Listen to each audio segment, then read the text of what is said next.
Okay, so welcome to session 7. Today is the finale of the 7-day workshop series. Let's start off by looking over today's agenda. So session 7 actually, we actually talk about the topics in day 4 of our training back here in Massachusetts, which primarily consists of the topic of do loops. All right, so there's 2 units on do loops. However, what I'm going to do in today's class is all the techniques learned in both units 20 and 21. I will be covering it under one report. All right, so we stick on the same topic. However, we'll get to see all the different techniques involved. And then we actually finish today's class with some troubleshooting techniques so you can kind of determine how to fix reports that are not running efficiently. You know, they're really slow. And then also determining, values from within a rule behind the scenes and troubleshooting and using the debugger tool. So without any further ado, I'm going to start off with Unit 20.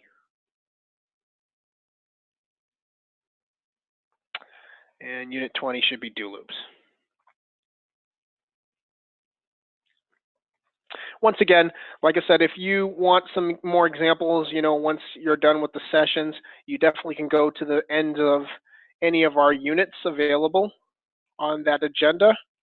And there should be some workshops for you to go ahead and try out on your own if you need some additional practice. All right, so Unit 20, do loops.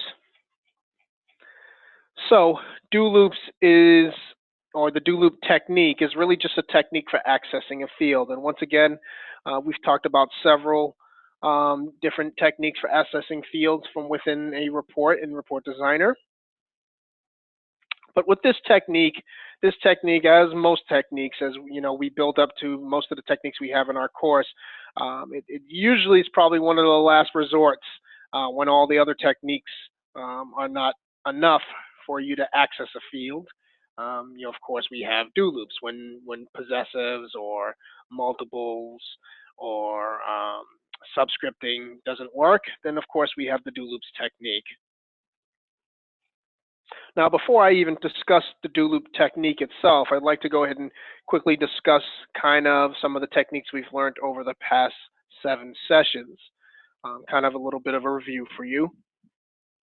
So here I have just a very simple report, and that report's printing out patients' visits.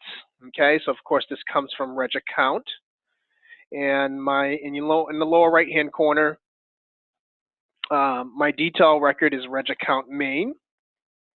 Okay, which entitles me to any of the fields that also belong to Reg Account Main. Now, how do I know it gives me access to fields in Reg Account Main? Well, that, of course, has to do with the keys. All right, keys are just like access to each one of the records or files. So if I click on Reg Account Main, you'll see in yellow, it says that the OID is what's key to accessing fields in Reg Account Main. All right, so once that's your detail record, all right, this little Y next to or underneath the detail column, that indicates that any field that needs this OID, you'll have access to printing them out from this Fields tab. You'll also have access to using them on the Selects tab. You'll also have access to using it on the Sorts tab, Regions tab, and also your layout for printing purposes, without having to worry about doing any specialty techniques such as the possessives, a do loop, subscripting, or anything else. So let's just go ahead and run this report really quickly, just to make sure my information is printing out.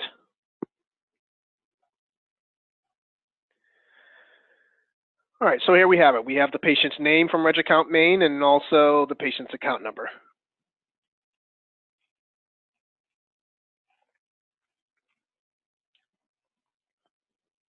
Now, that's one of the very first techniques for accessing a field. It really is just basically the first couple of fields that you choose on your report will dictate your detail record, thus giving you access to that field. All right, so as long as that field only needs the OID, and if we look in the Object Explorer here, here's reg account, here's reg account main, and it has one key. Of course, that key ends up being the OID. And it entitles me to any of these fields underneath that record. All right, so I can use them just like how I was using the account number and name of the patient. All right, without having to worry. This will also entitle me, here's another record called computed fields, which also has one key. Okay, and that key ends up being the same exact key. Now, even though computed fields is not it's not my detail record on my report, I'm still entitled to its fields because its fields still need just that same exact key, the OID.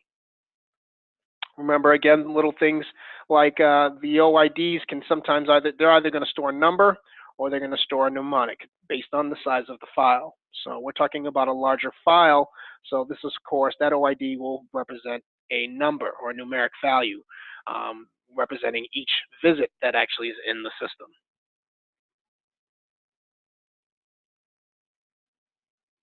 The problem with choosing your detail record is, of course, it does have its limitations. So, of course, if you're talking about accessing fields that have more than one key, okay, or let's say you're trying to access a field that doesn't contain the same key of your detail record, then you have to use sort of a specialty technique in order to trick it. So let's say, for example, let's say I wanted to print out the attending provider's name. All right. Now, the attending provider's name, of course, will not show up in reg account because that's not specific to a patient's visit. It's actually more specific to the attending provider, which, of course, is stored in the person's dictionary.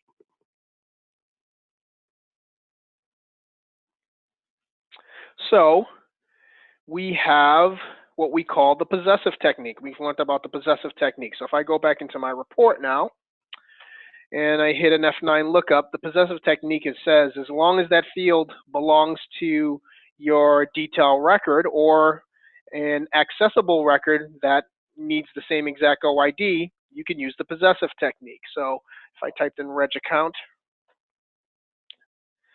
and then I look for the attending provider information, we have a attending provider field, all right? And the attending provider field actually holds the mnemonic of the attending provider. It won't print out the name, but it has a possessive link, all right?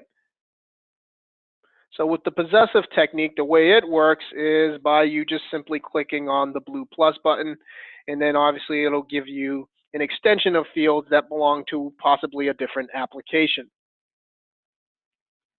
So this attending provider field, if I click on it, it'll extend over into MIS person, so all the fields underneath it I now have access to by way of this pointer link. All I need to do is just check them off.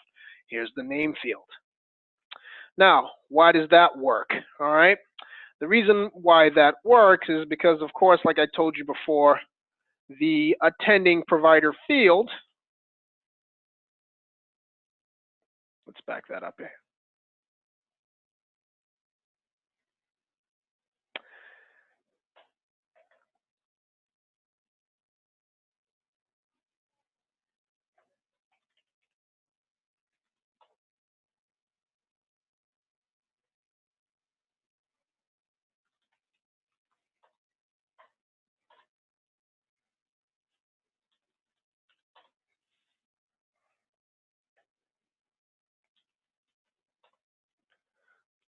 So the attending provider field, as we indicated earlier on, actually stores or will print out the mnemonic of the provider. And this name field, all right, it belongs to a record called MIS person names. And MIS person names, if I were to click on that record, it shows you the keys for that individual record. that individual record is the OID in MIS person, all right? And the OID in this case, since MIS person is a dictionary, we're talking about a mnemonic and not a number. So this is going to hold the person's mnemonic or the provider's mnemonic. So it basically says, in order for you to get access to this name field, you need to know the mnemonic of the person we're referring to. So with that mnemonic, you get the name. Just like with that mnemonic, you can also get whether or not that person is a provider with the is provider field, and so on. So if we look in the Object Explorer and we go over to MIS,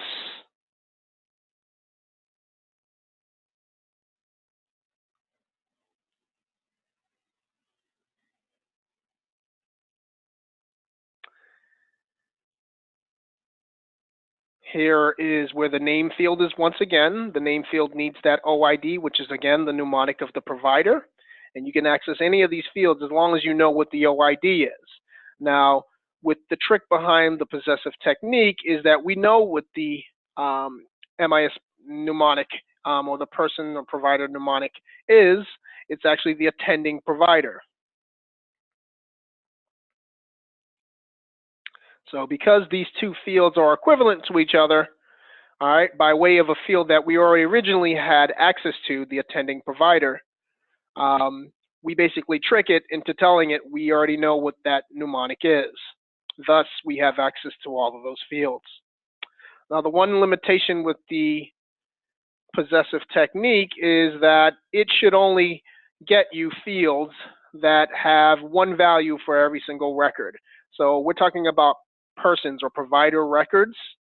So it's only going to get you fields that will print out one value. So for example, a provider will only have one name. Provider will only have one mnemonic. Provider will only have one active value. So any of these fields in this possessive,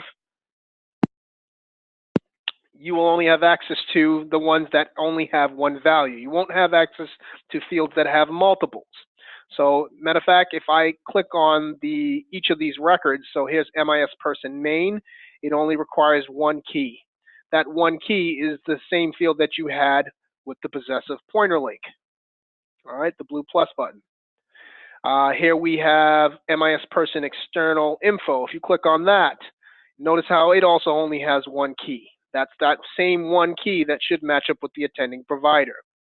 So what thing you'll notice is that you'll never find a field from MIS person in this lookup that could possibly have more than one value. All right, so if we look over in our Object Explorer, an example of this would be jobs, of course. All right, so here's the jobs record, and the jobs record has two keys.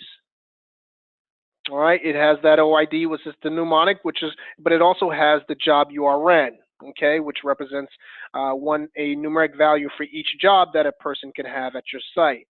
Now, you'll never see that in the actual lookup. So that's kind of the limitation for the possessive technique. You can't get to the jobs by using the possessive technique. All right, and you also can't get to any field that would possibly have more than one key.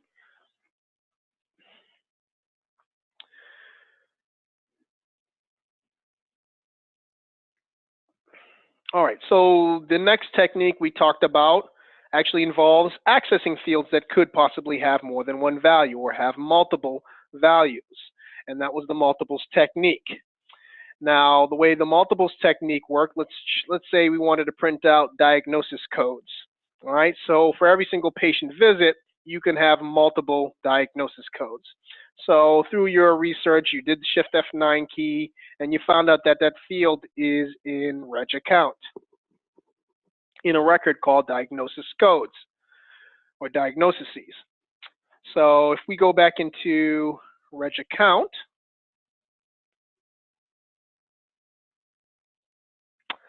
and we kind of search along these lines here.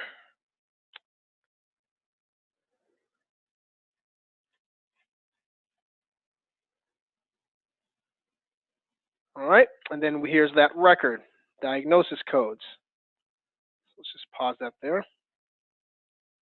So Diagnosis codes has two keys, which indicates that it could possibly have more than one value, more than one diagnosis code. And with your detail record being reg account main, that entitles you to fields that only know the OIDs, so that's a given. All right, we basically have that given. The unknown part is that we still don't know which diagnosis code we're referring to. Are we referring to the first, second, third, fourth? Do we want all of them? The key behind the the multiples technique is that you only need to know at least the first key in order for it to wildcard the remaining keys, the unknowns. All right, so what it says is, I don't necessarily care which diagnosis code you want to print out. We're going to list out all instances for this given visit, all right, the OID here. So any values for that. So let's go ahead and try the multiples technique for that field.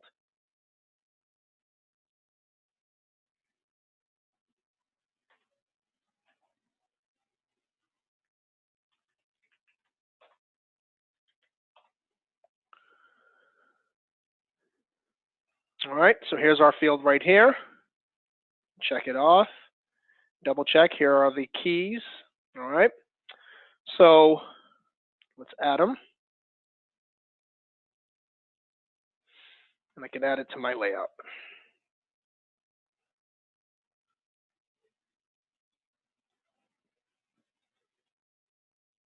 Now, to show that it's one-to-many is the relationship between that and the account number and name of the patient fields from reg account main, then I'll just have them on the same exact line, just to prove that.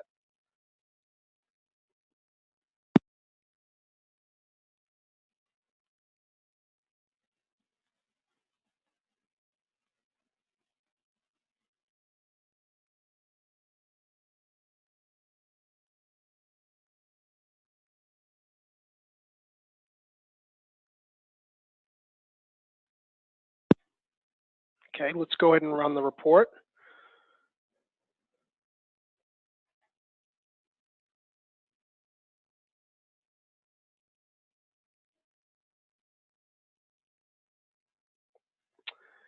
And here we go. So here are some diagnosis codes. This particular patient only had one. So we see a few with multiples.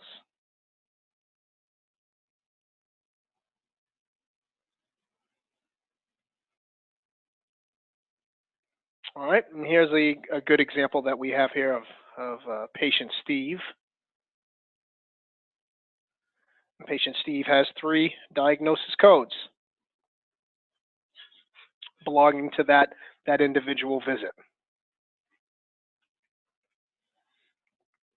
Now, once again, like I said, it just, the power of it is that, you can use it as long as you're only looking to print it out on a report, but it'll list out all your multiples or instances for that given record from your detail. All right. However, multiples, of course, have their limitations. So one of them are kind of implied. With the multiples technique, you cannot indicate whether or not you're trying to just get the primary diagnosis or the primary insurance or the primary allergy. All right, all fields that could possibly have multiples on them, or whether or not you want to get just the secondary, or whether or not you just want to get the very last diagnosis code. Multiples technique also has a limitation. It must always list out vertically, okay, as opposed to listing out horizontally. All right. With the multiples technique, you cannot list it out using a word wrap, where you may possibly have a list and have them break on each line, okay, based on whatever your decision is. And then also the multiples technique is only for displaying purposes. So there's no multiples technique for selecting or sorting on a field.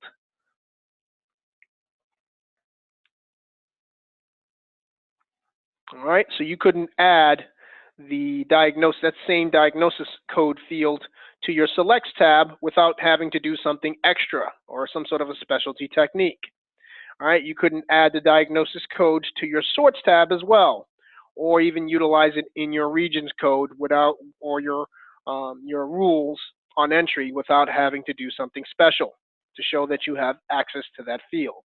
So it's only used to be added to the layout screen.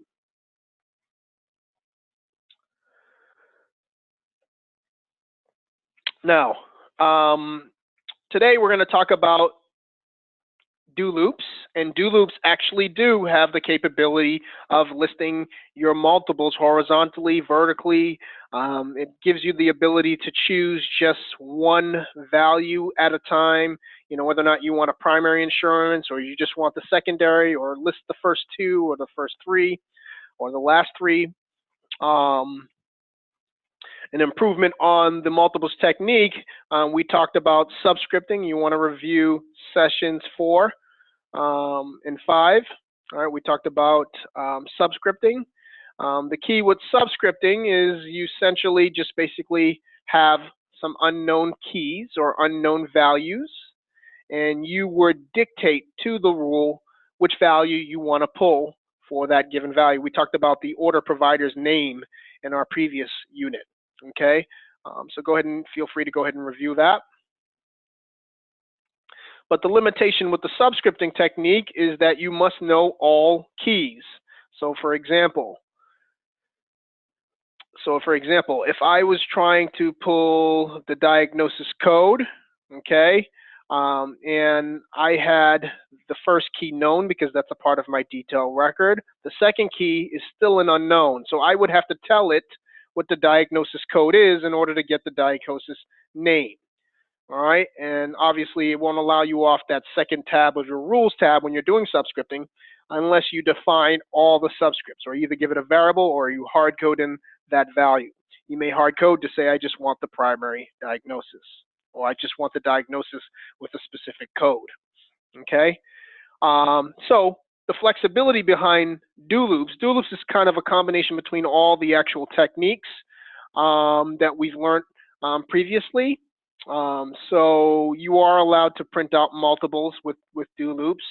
You are also able to gather fields from different applications, such as with the possessive technique. You are also able to grab just the primary diagnosis or the primary insurance, just like a subscript would. Or you can even grab the ordering provider's name, right, or a list of ordering providers' name. As long as you have some unknowns and some givens. All right, so let's just talk about like kind of some real world examples here.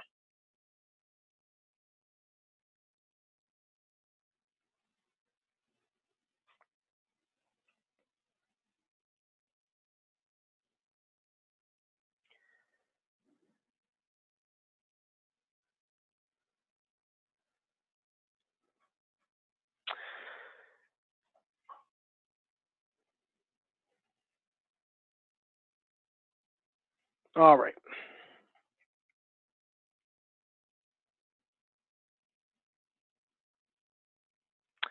So my real world example in this example here is the MIS person jobs record. All right, it has 2 keys. Those 2 keys are integral in defining what a job is. All right, so the first part is the OID, which is the mnemonic. That indicates the mnemonic of the user who that job belongs to. The second key is the job URN. URN stands for unique record number, so it's a number. It's 1, 2, 3, 4, 5 for the first job, the second job, the third job, fourth job, and so on. Okay, so in order to know what job we're referring to or the job description, we have to know what the OID is and also what the job URN is. Over on this screenshot here, I kind of created a kind of an imaginary record for you to kind of give you kind of an example of how this really works. So the name of my record is called Cars, and Cars has 3 records: color, manufacturer, and doors. All right. Of course, a car can be described in multiple different categories, but let's just for simplicity's sake, let's just say we can define all cars by its color, by its manufacturer, and the third key or subscript is doors, the number of doors that it may have. All right. So underneath that record, I have internally what it would look like in Meditech. All right, how we might possibly store these individual keys and the values within the record. The last column is called model type. All right, in gray here, and model type is just simply a field that you want to get access to from within the car's record. All right, so it's similar to the job description field is a field you might want to get access to based on the jobs record. All right, so let's say, so with do loops, you're always going to have two things. You're either going to have some known values and some unknown values. So if I were to tell you I want to see all model types of cars on the report who are of color red, all right? Just by what I said, you can kind of imply that there is at least one given in there. The color must be red, right? So the first thing you can do with a do loop is what's called seeding a loop. It's really just hard coding the value that you do not want to change. Okay, so in this particular example, I already know what the color of the car is. Okay, however, I still do not know what the manufacturer is or the number of doors of the car. So the way do loops work is as long as you have seeded at least one value, okay, which ends up being the color field or color key, we'll wildcard on the unknowns once I know what's a constant. All right, so our constant is color. Okay, so if we say we hardcode or seed in a value of red,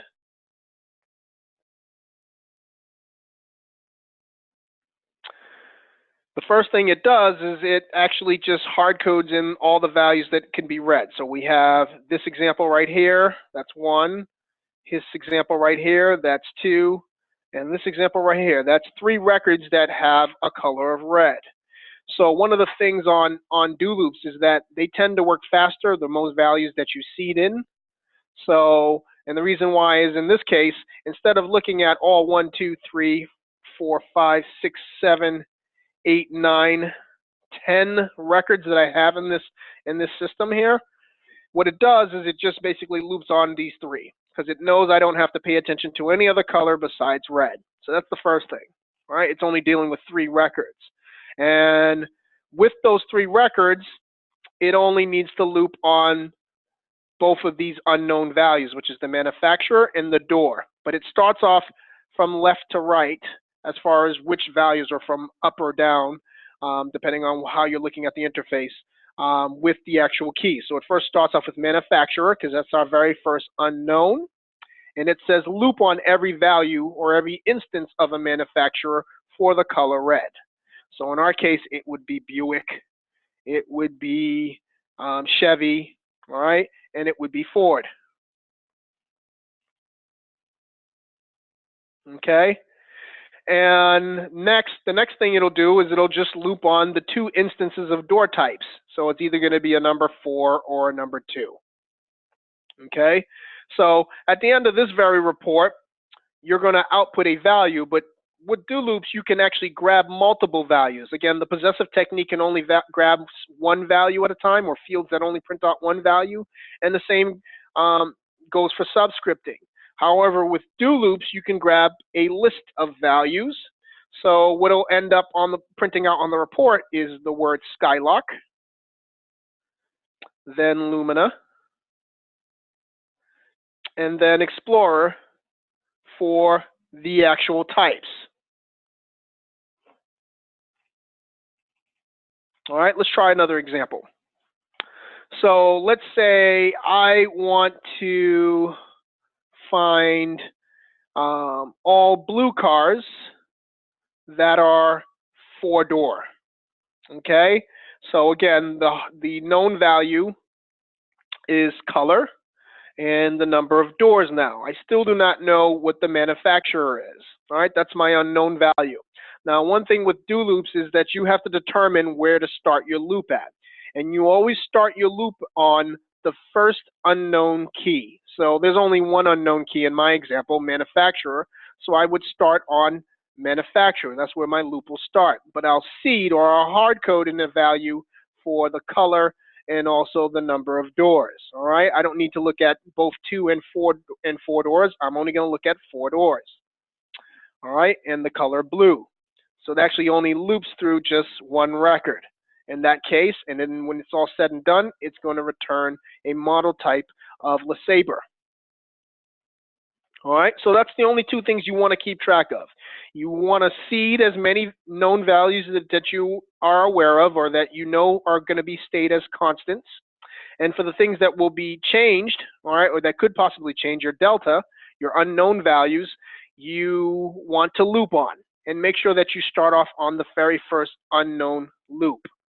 Now, the only thing with a do loop is that its structure looks just like an if statement. So if I go back to my manual here, you see an example here where it actually has what an if statement looks like. An if statement contains a condition, and that condition is kind of like a test. It may test a field or a variable for a specific value. If that value in variable is equivalent or passes your test, if it's true, then it's going to execute the statements underneath, or the true statements underneath that condition or test. All right. Now, if it's false, then it's going to execute the false statement or kick you out of the loop altogether if you don't have a false condition. Okay. The same thing goes for do loops. Do loops, if you even look at it from within a rule, of course these are called rules, they also have conditions and they also have statements. The difference is how it behaves. So what it does with the do loop is, again, it checks to see if the statement is true. If the statement's true, then it'll execute your statements or instructions. Okay? If it's false, then it kicks you out of that loop. All right? So basically the difference between if statements is if statements will keep on repeating your statements or instructions until your condition evaluates to false. All right, so there's a couple of ways to determine a condition. One way may be to loop through a record, and a record is always true as long as it has values in that record. So in my example over here for cars, I have about 10 records here, okay? 10 or so records, all right? So once it's done going through all those records, you know, or while it's going through each record, it is true. But once it's done going through the very last record, in this green record here for Ford Taurus, right? When it's done going through that, then it's going to kick out of the loop because it's done looping through the entire structure. That's when a record that you're looping through evaluates as false. It evaluates as false as long as you no longer have any more records to look at or evaluate. Another thing that you can do to define a condition is you can define a condition not even based on a record. You can do it based on just the average condition. So let's just say we wanted a do loop to execute 10 different times. Okay? If we wanted a do loop to execute 10 different times, let's say our condition was a variable called value. Okay? And as long as value is less than, right, or we can do a real world scenario, less than or equal to the number 10.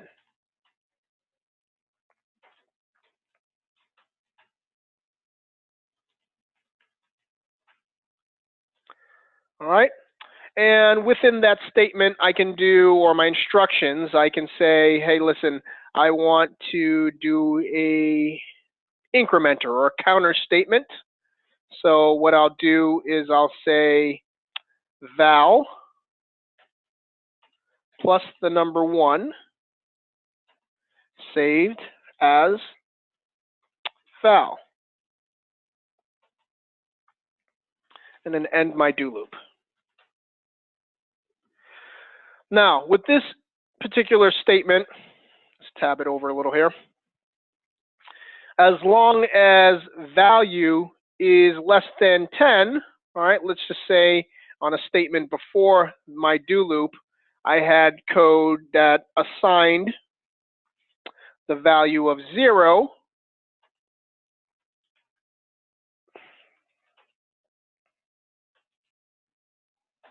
All right, so your starting value for the val variable will be 0.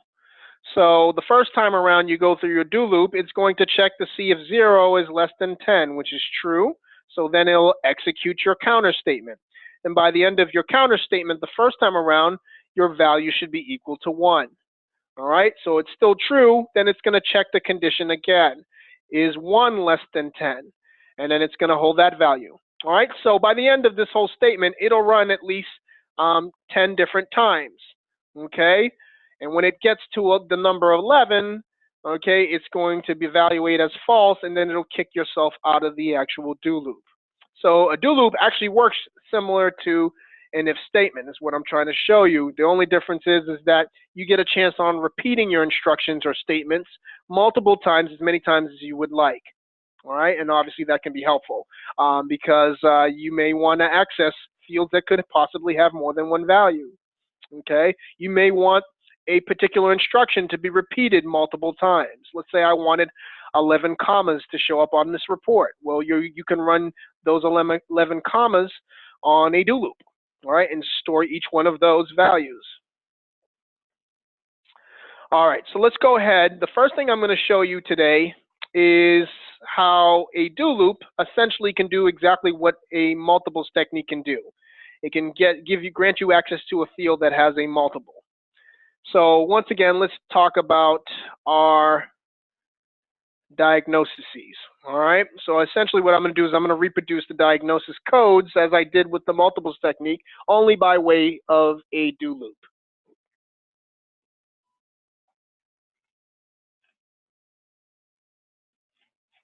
All right, so once again, let me just keep track of the record that it was in. Here we go. All right, so it's the diagnoses. My detail record entitles me to fields for that first key, which is the OID. Okay, however, I still have one missing subscript, one unknown value. All right, so I have a known and an unknown value. So let's keep that in mind. So in order to do a do loop, you have to call a rule. So my first thing is I'm going to call my rule through a C field. And I'm going to call my C field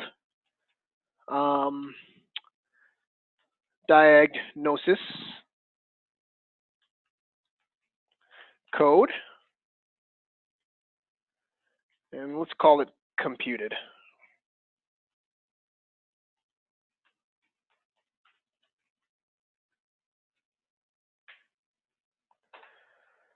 There we go. And I'm going to give it a label.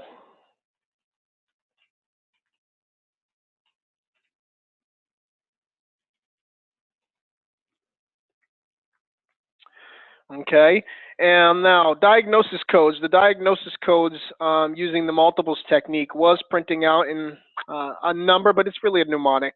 All right, the code is really a mnemonic. So I'm going to leave that mnemonic as free text. Okay, my length of my field is 20 characters. However, I could get it to just match up the number of characters on the standard field, which if I click on the diagnosis field here, you'll see that the length is 10. Right, to stay consistent, I can always just say 10. And for my value, as I would with any C field, the width attribute would be dependent on which record or which field, which application my field is located in, which is RegAccount, so I'll leave it there. And then the value attribute, I need to create my rule, so I'll remove specified value and then click on new.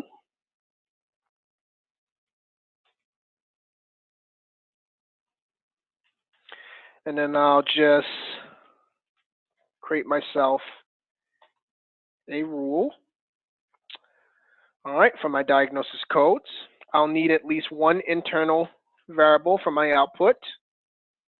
Okay, V0 entitles me to most of the reg account fields. I'll click on the second tab, which is the Fields tab.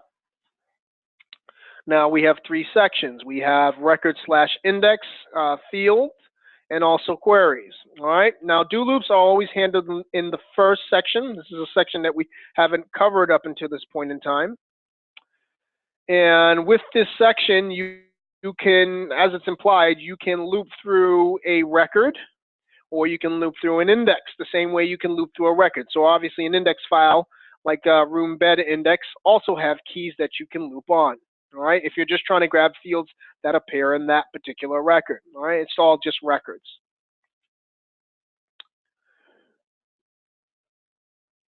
So you can put your cursor on that prompt, hit an F9 lookup, and then what it'll show you immediately is a list of records that come from reg account.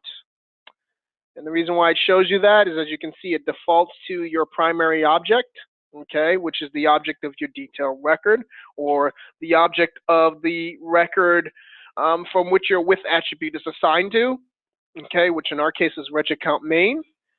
All right, so it'll show me a list of all the reg account records here.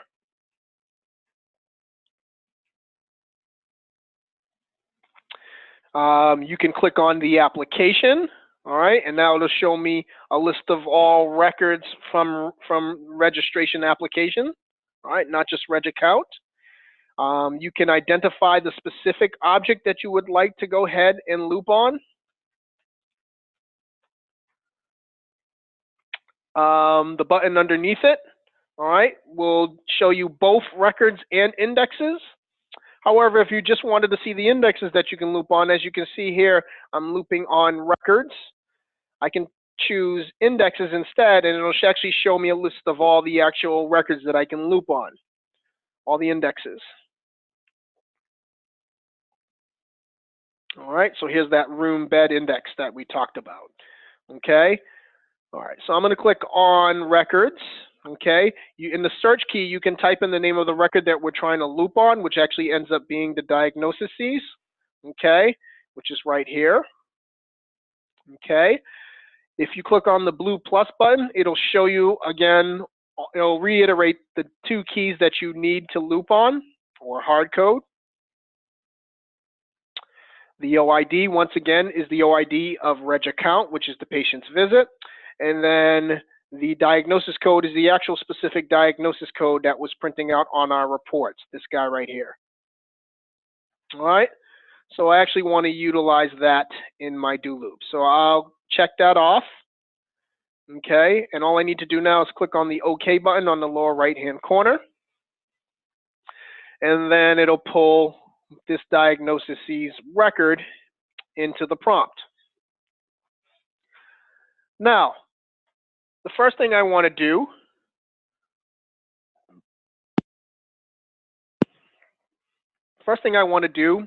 is I want to take note of the different columns.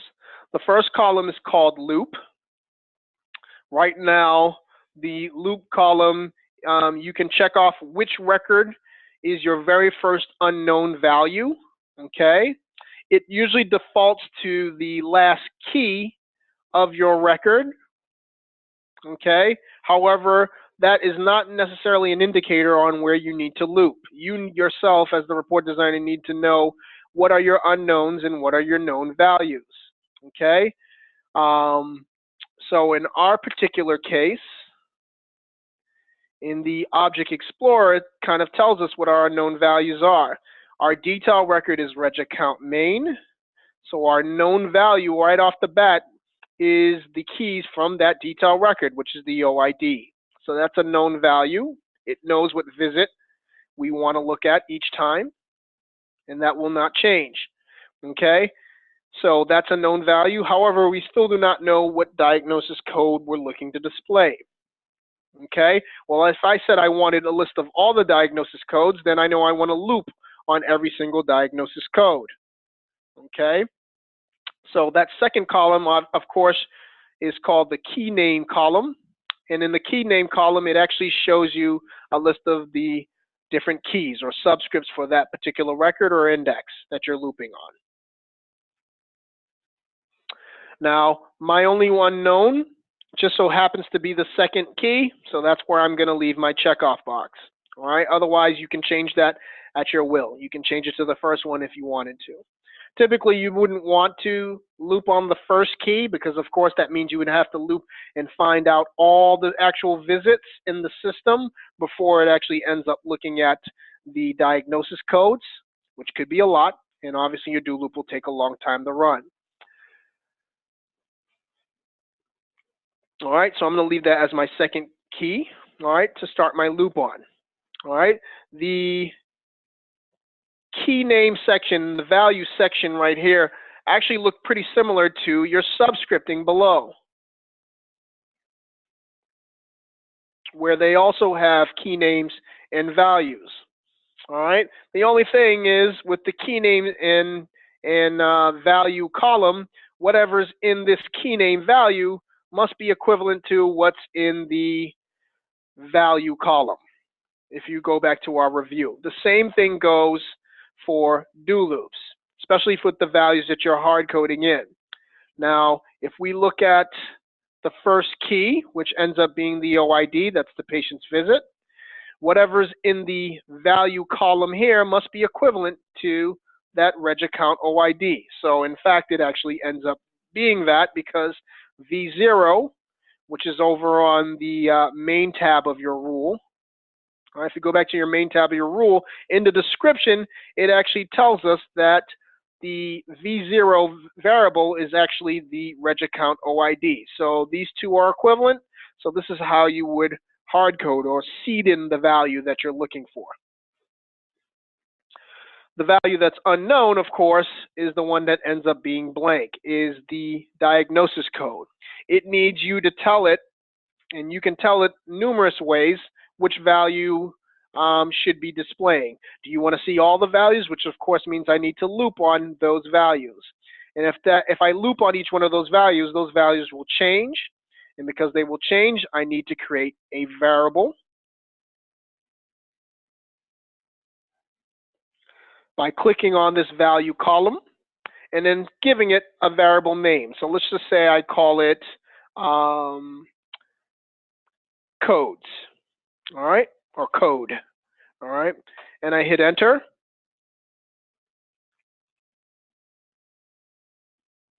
And it says this variable hasn't been created. I just say yes to that. And if I go back to my main tab, it creates that variable on the fly for me. All right, so this is sort of a way of you just creating it on the fly when you don't know initially how many variables you're going to need. Okay. Once again, here's that reg account OID is equivalent to the V0 variable. So that's how I know I'm done with the first key. With the second key, I'll have to wildcard or loop on. Okay, and to the left of it, there's a column that indicates how you're actually going to loop on that record. It's called the operator column. And with the operator column, you can do it a couple of ways. Right here, I have it defaulted to all, which means it's going to loop on all instances of diagnosis codes. You can use an operator of equals to, which means whatever value is in the key name value, I would like it to be equivalent to that value.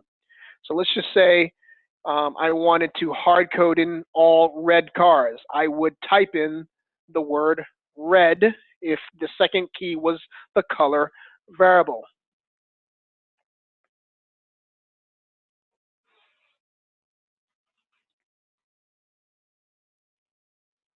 All right, so I would type in the color red. However, in order for it to take that as a constant, of course, just like with subscripting, you would have to change the variable column. Instead of considering it a variable like code, I want it to be hard-coded in, so I'll change that to no. So that if I wanted to just see all red cars, this is basically how you would do that. All right, so you are allowed, just like in subscripting, to either use a variable or you can hard code in the exact value that you're looking for. In my case, I'm just going to keep it in a variable as opposed to hard coding a color, for example.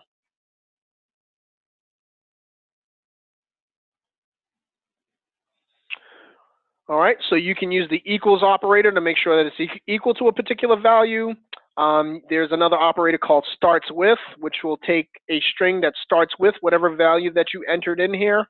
All right, so instead of doing red, you may say starts with the letters RE. All right, the string RE.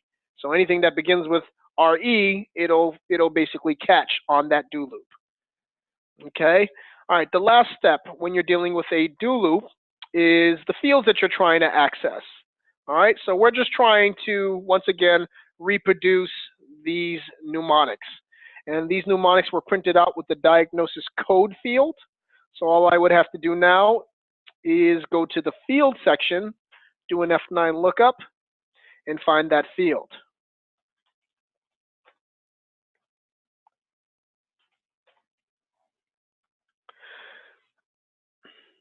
So here's that field. I just check it off. All right, you can see its keys again. And once you click on OK,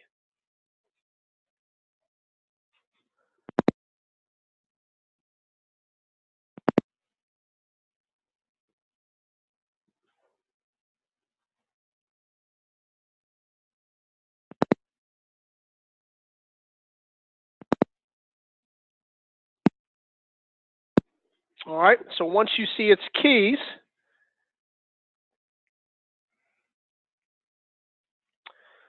it'll add this field into the field section, and now again you'll see the keys, and the keys are actually match up with the same keys from the diagnosis record, because it actually comes from the diagnosis record, and it'll fill in those keys in the value column for you.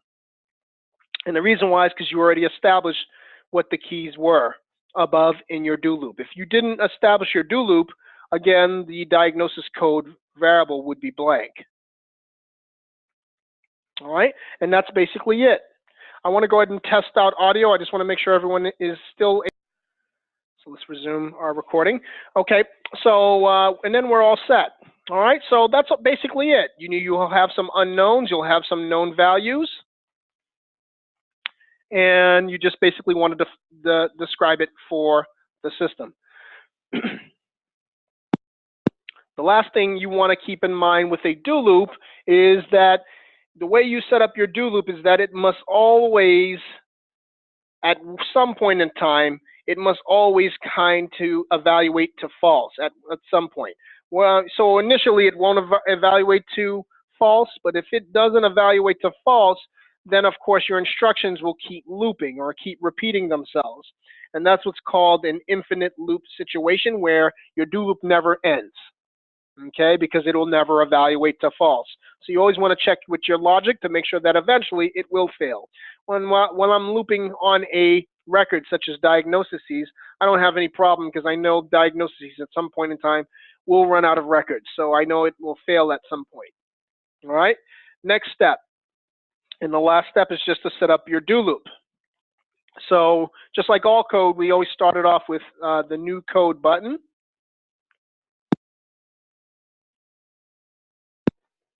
All right, when you click on the new code button, you can then click on the fourth option for do if to get access to a do loop. Then you're going to choose the first option for do. Then you're going to establish your condition. All right, so your condition can be based on you looping on a record or index, which we're about to do. You can check for a variable to see if it's less than a number 10. Okay. Which we are not going to do in this particular case. So I'll just click on record index. Then I'll choose the record that I'm trying to loop on, which is diagnosis. Okay. So your first option after you're done with your condition, you must hit accept, just like you would with an if statement. So you'll see here in Rule English Display, it has do while loop through this record while it has records in it. Then do your instructions. Okay, so in order to do your instructions, you have a couple of options. You have an option of starting a separate or another do loop, kind of inset in this current do loop, and that's what's known as a nested do loop. All right, so for most sites right now, you should have that available. All right, that's kind of a newer feature. You can also do a nested if statement. All right, so you can nest an if statement within your do loop. So while it's looping through a certain amount of records, check to see if the color of the car is either equal to yellow, blue, or orange. Okay, if it's equal to that, then I want to grab the model type. Okay, kind of get how that's used. Or you can say, hey, listen, loop through all diagnosis codes that begin with the letter H. All right, check to see if the first letter in that word is equal to the letter H. Okay, all right, we're not going to do either, but just letting you know that you can do it. But I'm going to do an instruction, so I'll do statement, then I'll do an expression. Okay, and typically, we would just do a computation, an expression, and then we'll take a field and then save it to output like we would on a regular rule. However, the output variable is just a variable, and typically variables store one value. However, we're dealing with a value that could possibly have more than one model type, or in this case, more than one diagnosis code. So we need to store it in a list. So I'm going to undo my steps here. All right, and then in this section right here, you'll have three options. You have the option of creating a list, inserting a list, and joining a list. Now, creating a list is if you're creating a list from scratch. That's if you're hard coding in each individual value on your own. Just that would happen if you're typing it in free text or adding it anyhow you can with any other value or field. In our case, we're going to build this individual list on the fly. So the first time around, it's going to look at the first code. All right. In our case, in our example with patient Steve here, the first code is 551.9, all right, which could be lactose intolerant. All right. The second one could be 002.2, which could be, I don't know, diabetes or hypertension. Okay, so the first time around, it'll loop, it'll find this first guy. The second time around, it'll find the second guy, and then so on. All right, so those things can change, so we need to create a list. So you can create a list with either the insert key or the join list key. The difference between the insert and join list is basically how it builds the actual list one at a time. If you did insert list, it actually starts from Z to A. So it basically means that you would get this same listing of diagnosis codes, but instead of starting with 551.9, it's going to start off with 003.24. And then it's going to go to 002.2, and then it'll end with 551.9.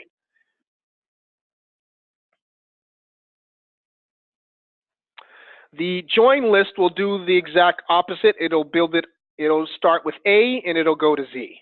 So one's Z to A, the other one's A to Z. So I'm going to do A to Z, okay, because I want I want the lactose intolerant, 551.9 to start off at the top. That should be my A. All right, so I'll do join list. And then with join list, you have two options. You join list and join to. All right, you have to answer both questions. So start off with the first one, join list. What would you like to build this list with? I would like to have, this list is going to consist of a list of diagnosis codes. All right, so diagnosis code is actually a field. So I'll click on that. And then I'll choose diagnosis code as my field to build it with. And what would we like to join it to? We would like to join it to an output variable, and that variable is called out. And then I'll just hit on accept. And that's my instruction. My instruction is to build a list. All right, so you obviously can continue on. You can start off with a do loop again. You can do an if statement. Then you can do another instruction if you choose. Or you can just end your do loop. So I'm going to end my do loop here. And my do loop is essentially complete. The only thing that I need to do now is to output the actual value. So the difference between a do loop and an if statement is that typically if this was an if statement, then it represents the very last line of code in my rule, which of course would represent my result, or my resultant, my output. With a do loop, you never want the do loop to be the very last line of code in your rule, because a do loop in most programming languages usually defaults to a false value, which is the value of nil or null.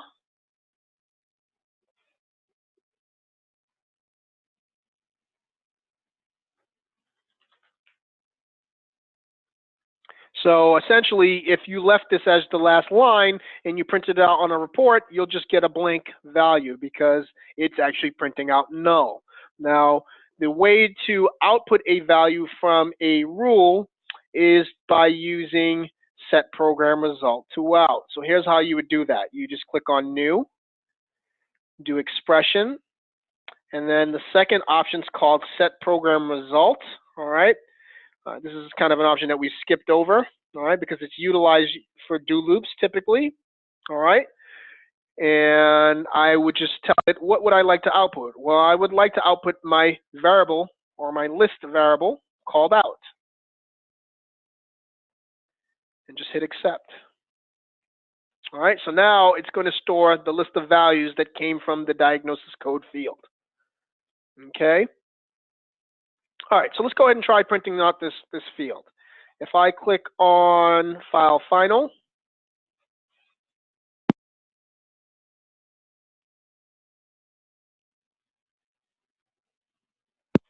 then I can go to my layout and click on Auto Format.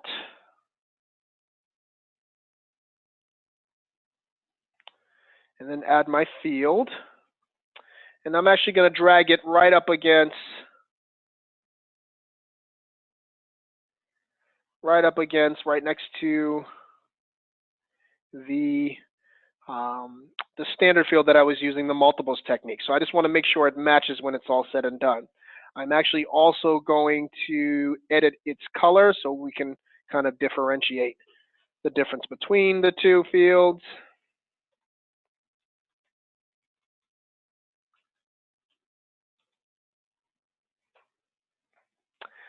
Then I'm going to go ahead and save my work and make sure that it's printing out the diagnosis codes.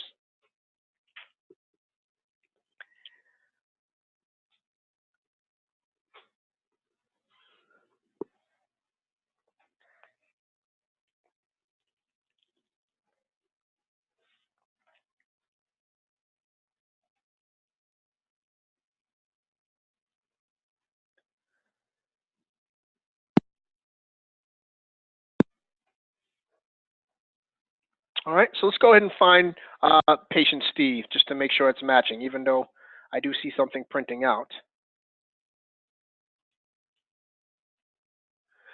All right, so here's patient Steve.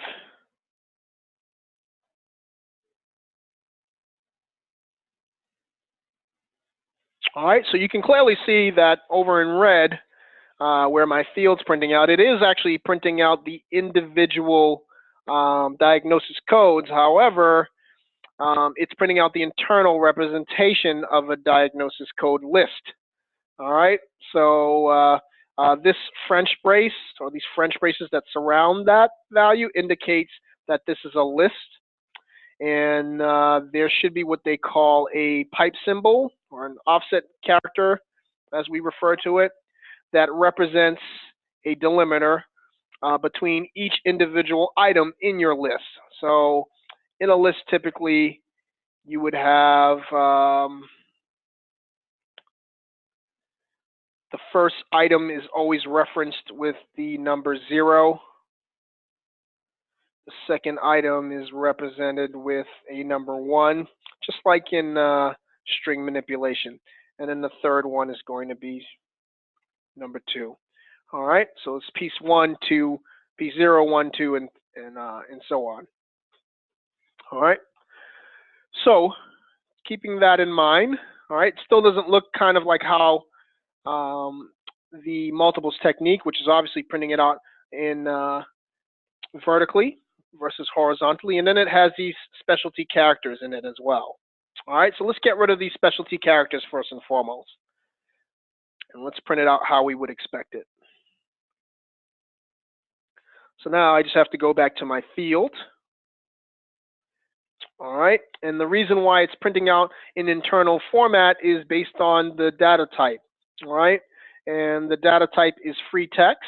Okay, free text will always get you the internal representation of a field, how it's stored internally in Meditech, which doesn't always make sense to the end users when they're taking a look at your report, of course. So this is actually a list. So if I do the letter L and do a lookup, and then scroll down, and I'll choose list to change the actual formatting of that. Okay, so once I've done that,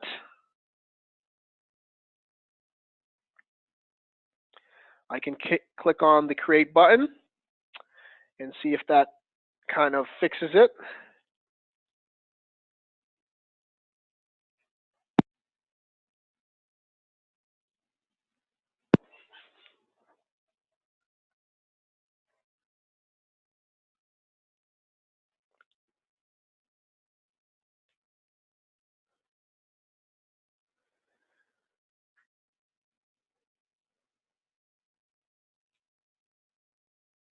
No change, right? All right, so it's still kind of doing it, although I am getting kind of a field that's cut off here because I believe now I have 10 characters or so. All right, so let's kind of fix that. All right, first of all, I'll change mine back to 20 characters so I can see all the actual characters. After adding a data type of list, you will get access to a separate category of attributes called the list attributes, and they all begin with the word list. So if you type in the word list and do a lookup, just spell that correctly here, then here are all the list attributes. Okay, so we're going to go over most of those. List empty is a yes or no attribute.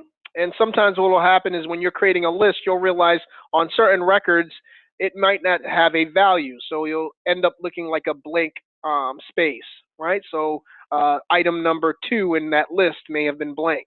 And let's say you don't want to see the blanks. You just want to see the ones that do have values. By choosing yes, it's going to show you the blanks. By choosing no, it's going to eliminate the blanks from your list. The one that I'm going to look at next is called list format, but I'm actually going to try that. All right, so list format, if you do an F9 lookup, it either allows you to delimit your list of values by comma or by standard, which is actually just a space. Okay, so if I did comma, let's do comma separated, and then I'll do create again.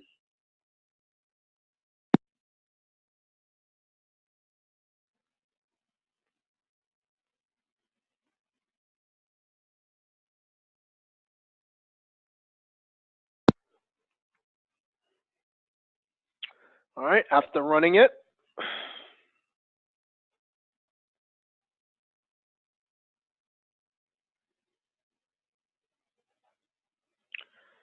and now you can see actually the funny characters are gone.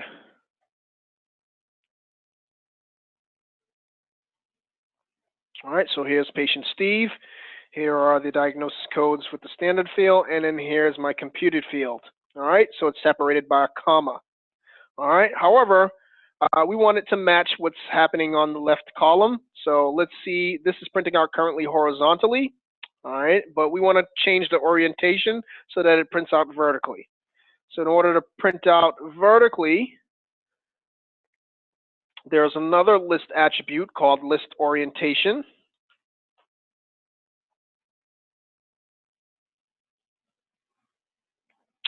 And when you add list orientation in the override column, if you hit a lookup, you'll see that it gives you a choice of either horizontal, keep it in horizontal, or printing it out vertically.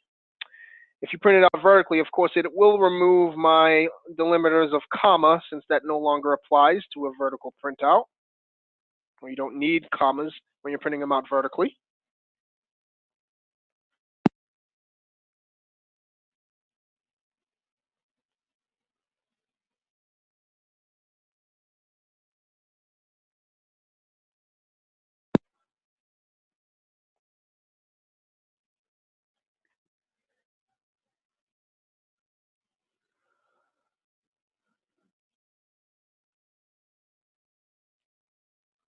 And now you can see that I'm now getting it to match up, pretty much just like the multiples technique.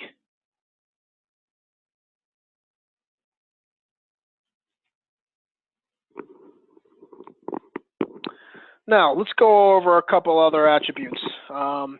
So let's say I'm not interested in listing all the actual diagnosis codes on a current patient. Let's say I just wanted to see the primary.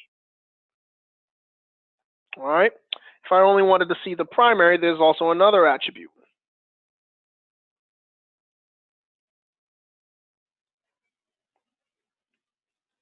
This attribute's also a list attribute.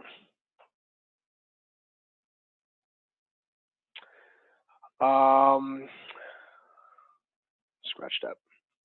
Let's see if we can, instead of doing just the first, let's try doing the last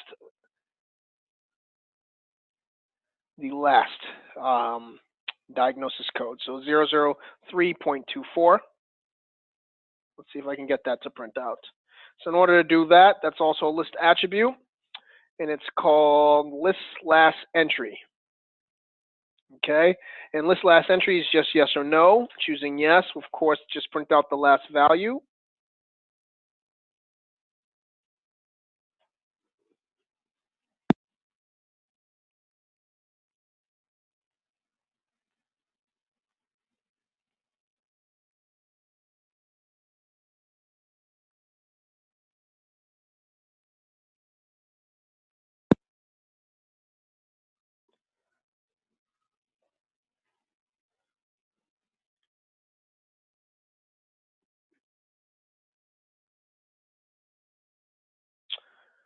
So you can see here the last value. All right, and it's printing out the last value. Let's go to patient Steve, just to make sure that's working.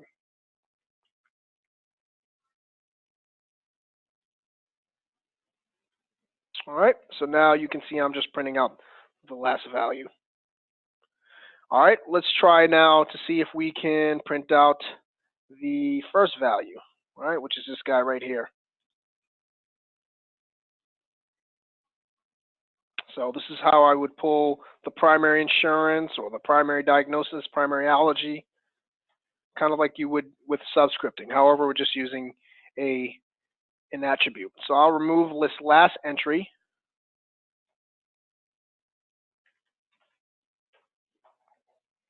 And we have list number of entries. All right. In the override value for list number of entries, it'll give you a numeric keypad there. So I'll just type in the number 1.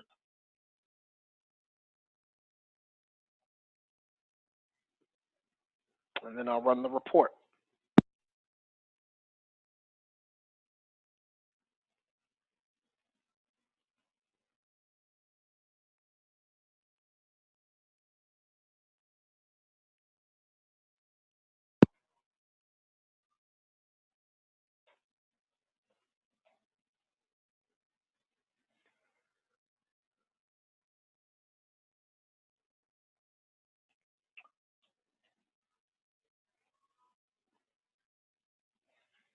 All right, so now I'm just getting the primary diagnosis.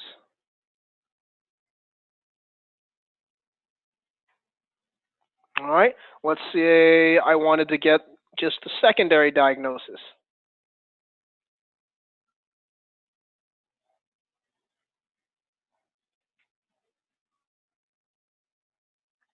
So I thought to change that value of 1 to the number 2 instead.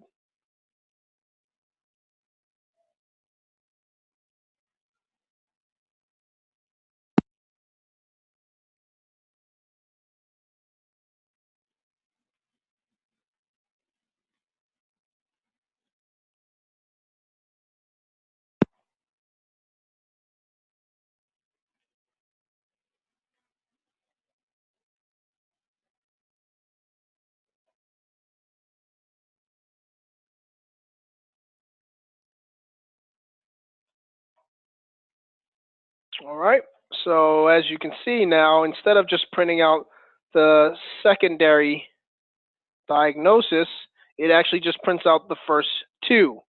All right, so if you read, or you might have already guessed this yourself, but if you were to actually look at this attribute, it's a list number of entries, which means it'll list the first two, or list the first three, or whatever value that you've chosen. All right. In order to list just the secondary value by itself, like you would in subscripting, you would have to use what they call the offset character.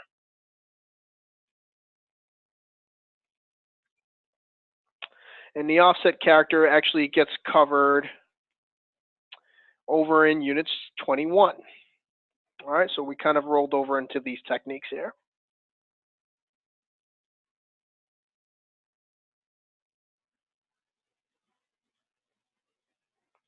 Now, in order to use the offset character, once again, what it does is it takes every value within your list.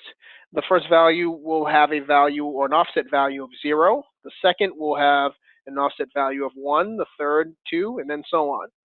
All right. So in order to get the second value, you need an offset of 1. All right. So you can do this through your rule. So if I go back into my rule,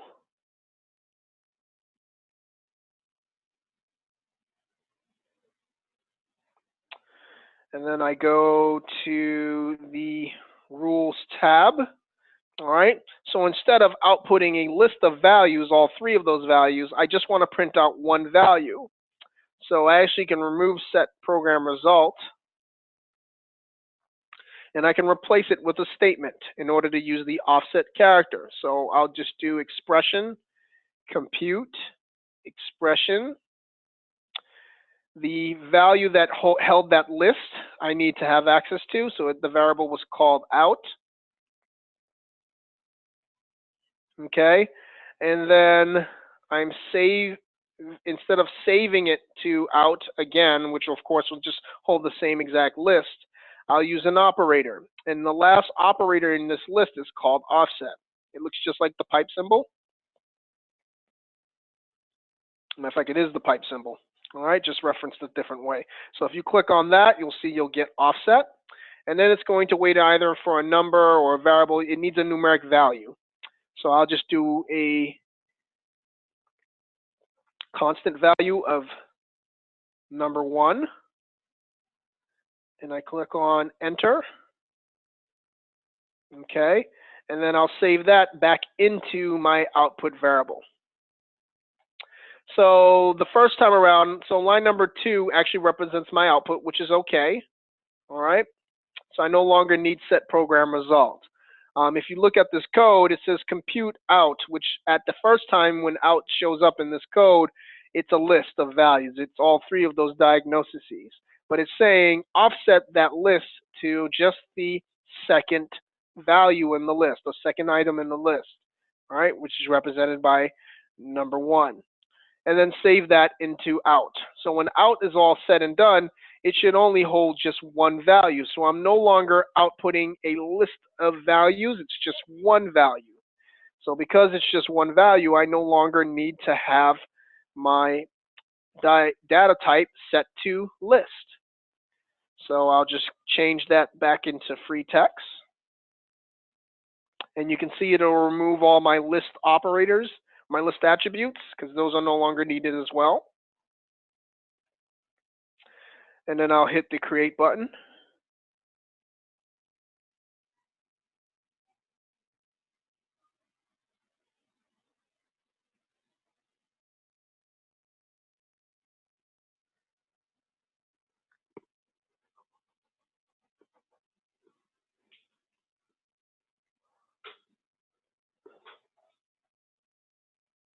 And then I'll go ahead and run the report.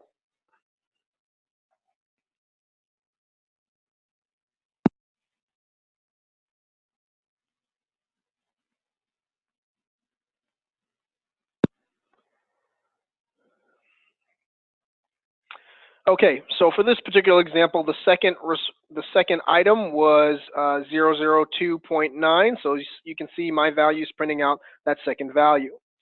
But certain values, if they do not have a second value, it'll print out a blank because they don't have a second value. Okay, so that's still working. All right, if you chose that you wanted to have it print out something, never have it print out a blank. If it doesn't have a second value, then print out whatever values in there.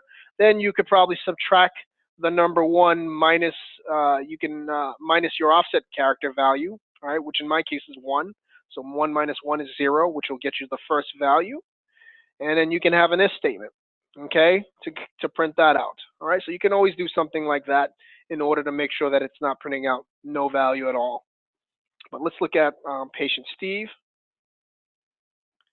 And patient Steve, as we would expect, is printing out the secondary diagnosis.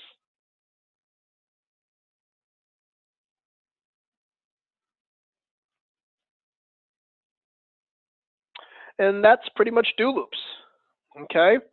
Um, there are numerous examples that you'll have access to if you review anything inside that unit. There are a couple of additional examples of basically the same techniques that I showed you, but just under different examples. There are multiple workshops that you can practice at the very end of those units as well. And let me just go ahead and put in the in our chat. I'm going to go ahead and put in the actual hyperlink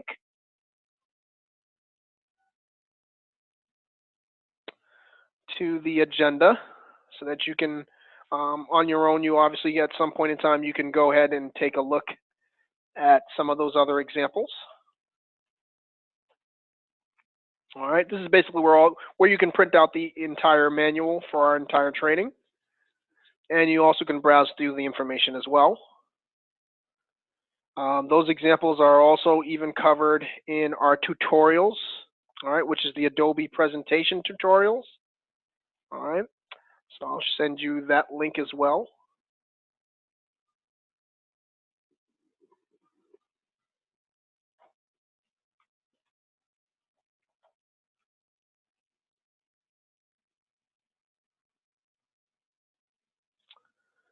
All right, so here's the tutorials. And then let's put the agenda in there. Let's try that again, the agenda.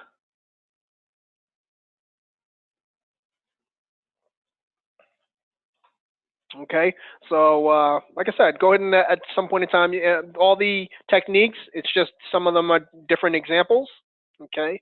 How to print out problems, patient problems, and things like that, all right? Just doing the same exact do looping technique that we learned previously, all right? What I'm planning on doing, we have one more unit to go. What I want to do right now is give you guys a break. Let's give you a 15-minute break. All right, so about 3:15. We have about 15 minutes. We can start back up the last unit, which is troubleshooting. So right now, I'll open up the floor for any start the record button.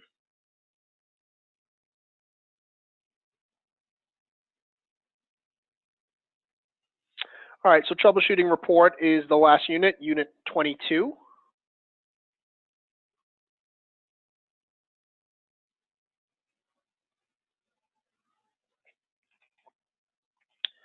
So in the troubleshooting unit,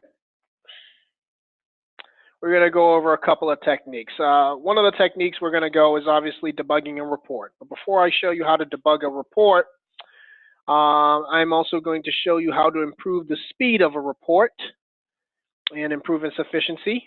All right, so we do always, from time to time, get these reports that may run forever, right? Sometimes they may take for you to run it overnight. Maybe sometimes it takes days for it to run.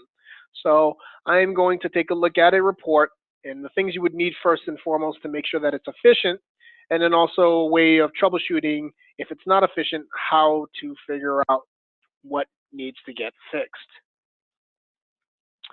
All right, so the first thing I'm going to talk about is the analyze routine.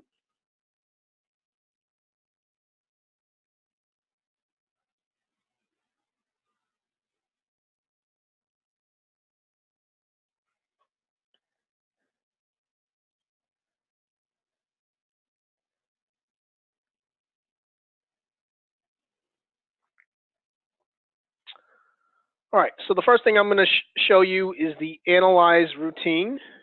All right, and the Analyze routine can be located on the General tab of your report. And what the Analyze routine does is it's a button that shows up at the bottom of the general screen right here. What it allows us to do, if you click on it, it'll actually fill out a report that determines whether or not your selection and index or relationship or your sorts fields are set up to the highest level of efficiency possible. All right, so what you'll do is typically you'll get a report like this. All right, and in this report, you're going to get your results. All right, so it tells you the individual page that it might have an issue with. Now, this even though it gives you, it's just a suggestion, even though it gives you like a report, doesn't necessarily mean you need to act on that report or act on that particular thing. You may actually have your report set up to the way you desire. So let's talk about a little bit of review before we even discuss what it's showing us here. So the first level of a report, when a report runs typically, all right, if you had no select fields set up on your report or no sort fields set up, all right, that would mean it would be blank. And this is what's called natural sort. Okay, if this screen is currently blank, and also let's say I didn't have an index file on here, all right, this is called natural sort, which basically means your report is sorting off of the keys of your detail record. Again, here's that detail record, very important. Now, your detail record in this report is reg account main. So if I click on that in yellow, it'll show me the keys. All right, it has one key, it's the OID. So that's just a numeric number, so some sort of a number that represents each visit in your system. Okay, so that's currently, if you don't change anything on your sorts, that's how your report's currently sorting, or that's the field values that it's currently pulling from. All right, and if you don't have an index file, that means you're only pulling every single visit according to their OID, every visit in your system. So that could be a lot of records when it all comes down to it, because there are a lot of visits typically at a site over the course of time. Now, in order to speed up a report, you can use what they call an index file. An index file, you choose an index file based on your select fields.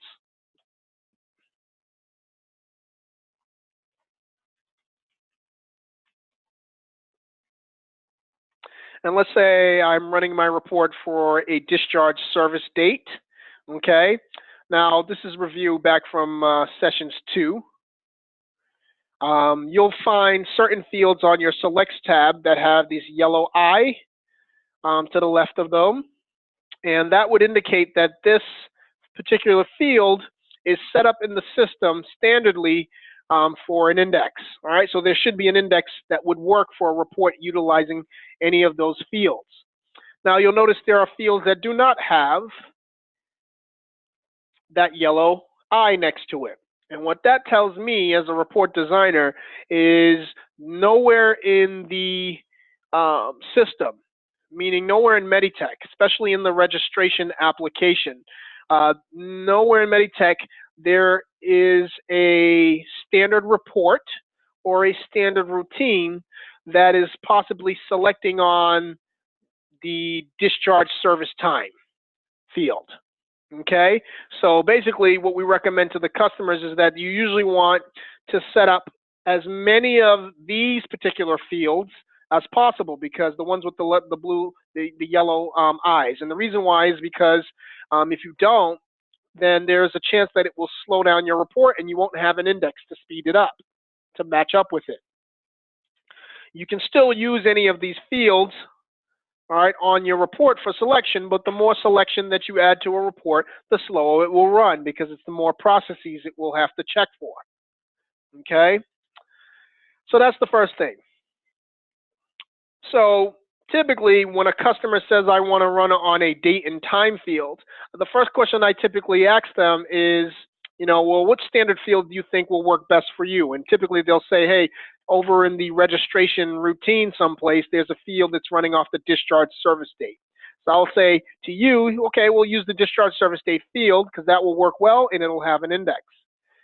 But chances are they're never going to say there's a selection based on the discharge disposition, all right, because it doesn't have an index for it. So I know that.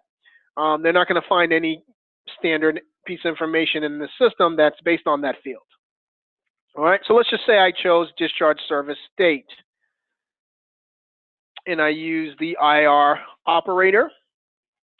All right, so without an index right now, my report's still selecting and looking through each visit or each OID in the system, which is still a lot. So it's checking each visit one at a time to see if that discharge service date matches my criteria or passes my criteria, is within a particular range.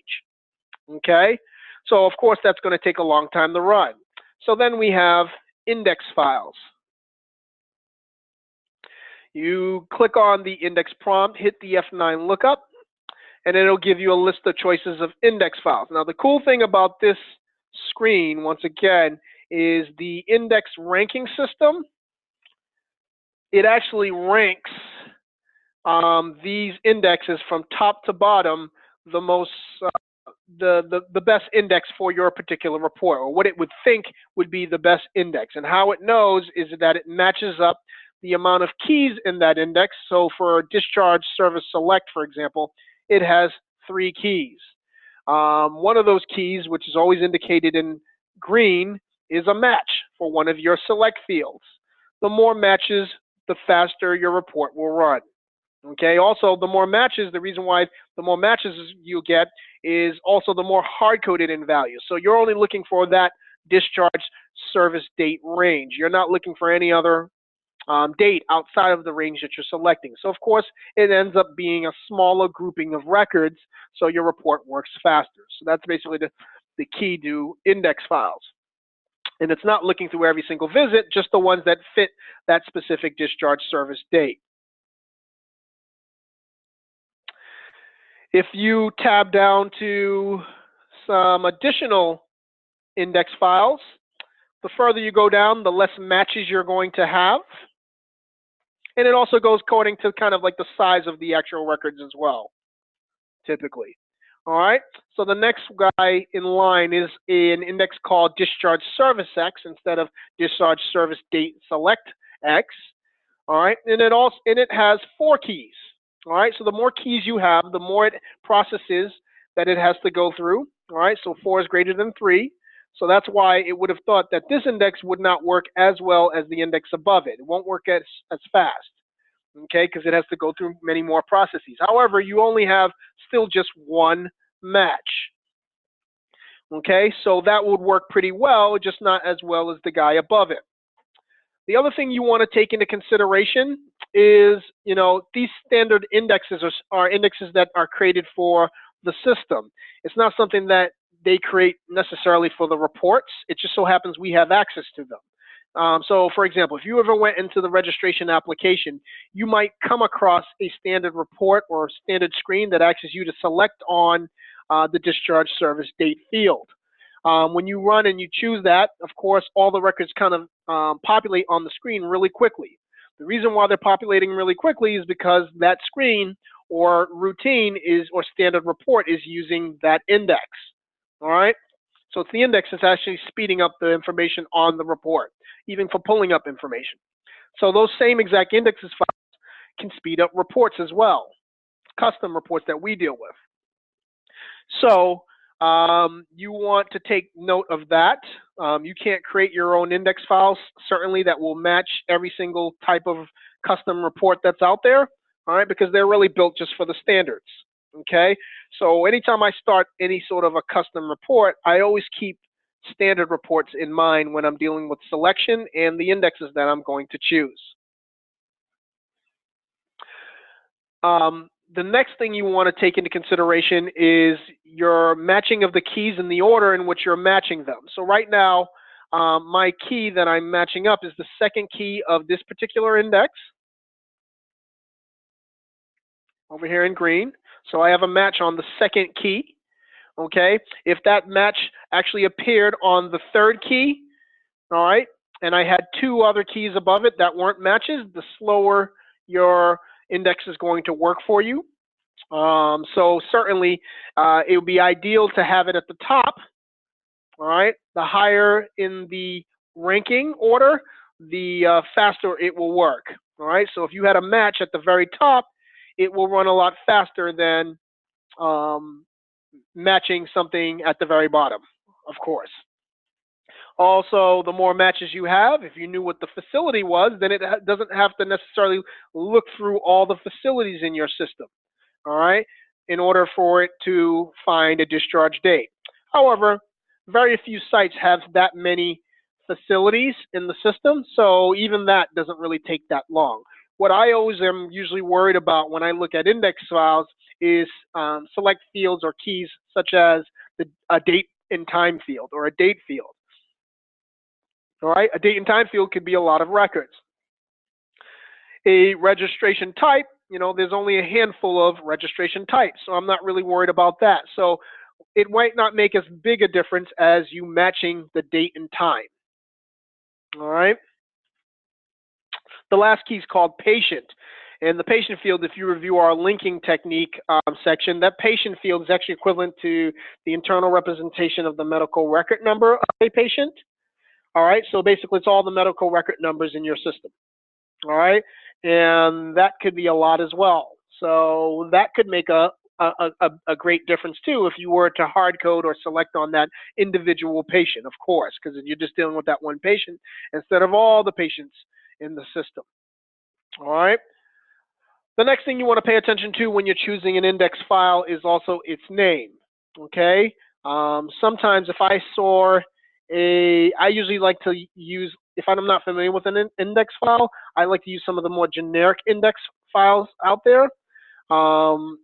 We have two indexes that concern the discharge service date, but I know only through experience that this particular index tends to have less records. It may not have all the records that I'm looking for. So usually I'll just use this guy right here. All right. If I had an index in reg account called delete X or voided X or all the voided visits or something like that, I probably want to stay away from something like that because, of course, you're only going to get the voided records. All right. The name also indicates the type of records that are stored in there as well. So if I were to find the room bed index,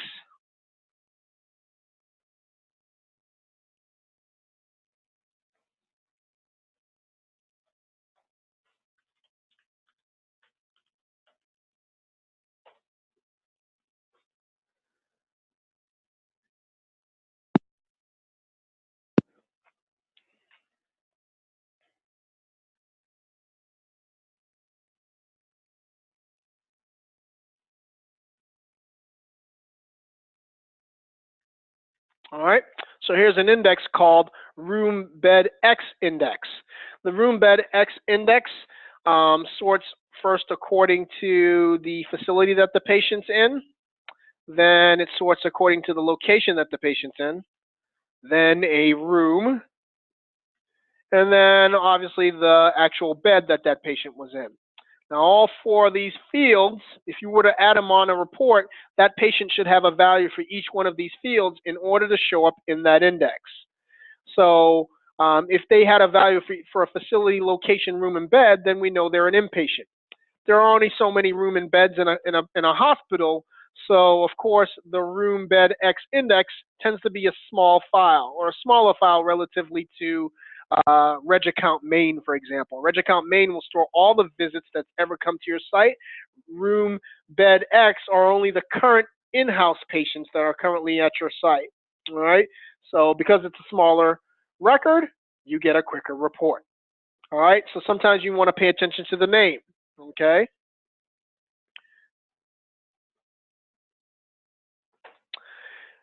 You'll also notice because let's say I wanted to choose the room bed index, if I choose the room bed index, I don't have any matches on my current report. My report will still run fast because it's only dealing with only a couple of hundred records, if at the most, because most sites don't usually have more than a couple of hundred beds, or less, very less than that. Smallest for smaller sites.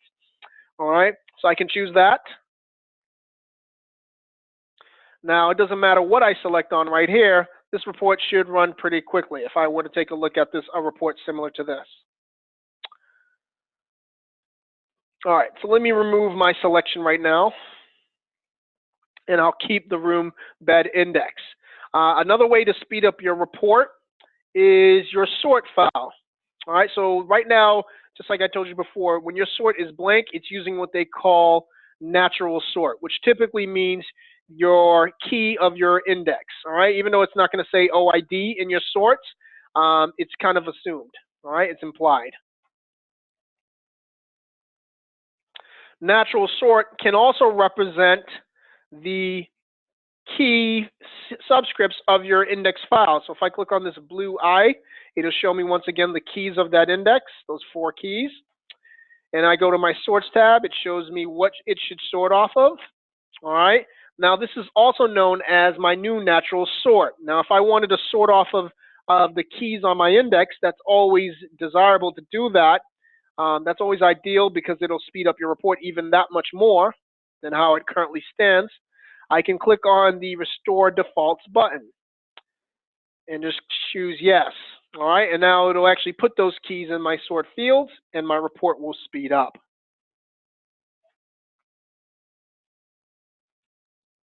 All right, so anything on top of that, if I were to add a field that wasn't a part of my index file or my detail records, such as the accident place field, for example, that's called a custom sort, which means basically I am customizing something other than natural sort. So the more custom sorts you have on your report, or custom sort fields, the slower the report's going to run. All right. Now it may not make much of a difference on this particular case, but the more custom sorts you have, the slower it'll run. Also, the higher in preference, or the higher in ranking that field is, that field was my 5th field. If I added that to my primary sort or moved it above using the arrow keys, it's also going to slow down my report that much more, because it has to go to a custom sort before it first starts dealing with my my natural sort keys. Now, let's go back to the General tab. The Analyze button basically takes into consideration 2 things. It takes into consideration your Selects tab, and it checks to see if the keys from your index file here in yellow match up with any of the keys on your select fields. Okay? And then the second thing it does is it checks to see if you're using the keys from your index, if you are using an index file. It also checks to see if you're using an index. So it might tell you, hey, you don't have any index. There's a chance your report's going to take a long time to run. All right, so let's analyze our suggestion here.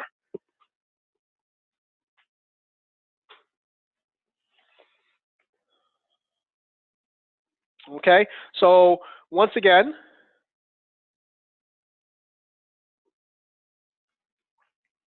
it's having a problem with my selects, and essentially it's saying we're not using an index that it chose as my first selection. All right, so it actually chose Subscriber X, okay, as my first choice. And the reason why it shows Subscriber X is because it thinks essentially, because I don't have any select fields to match up with any of the indexes, not much or less Subscriber X, it basically just chooses an index with the least amount of keys. And that ends up being this Subscriber X index file from RegAccount. And since I'm not using it, it's saying, hey, your report might be slower because you're not using what our recommendation is, essentially. All right, we don't have to worry because we know the room bed and index will work out just fine for us in our particular case. So it's all depending on the type of records that you're going to need on your report. If they're not in that index, you just have to move on and try another index that could possibly work.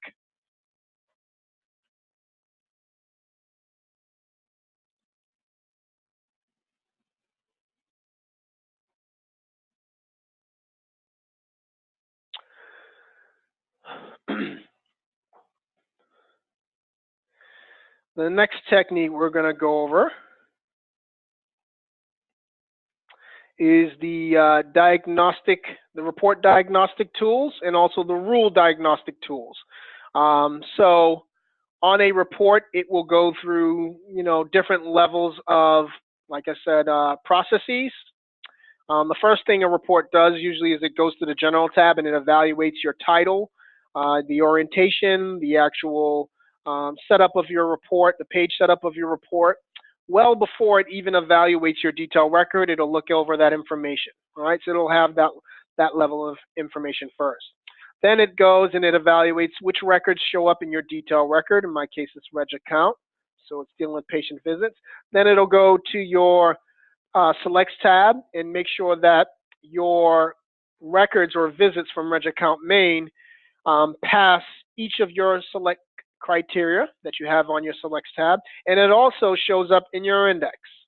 All right, and then it goes to the Sorts tab and it'll sort it in the order in which you chose to sort it, if it's not natural sort. And then it'll go to your Regions tab and go one region at a time and start outputting information onto your layout screen. Now, so those are just represent some of the kind of larger processes that a report goes through. Now, you can actually use this diagnostic tool that I'm going to show you to determine which screen or which part of the report itself is taking the longest to run. And thus, we will know which screen to address or what screen we need to basically make some modifications to in order to increase our efficiency. So in order to see this tool, you must be in draft mode of your report. So what I'm going to do is I'm going to save draft in the lower right-hand corner. Click on that button.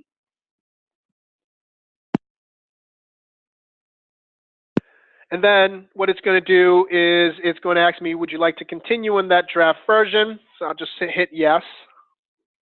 Wait for it to translate itself.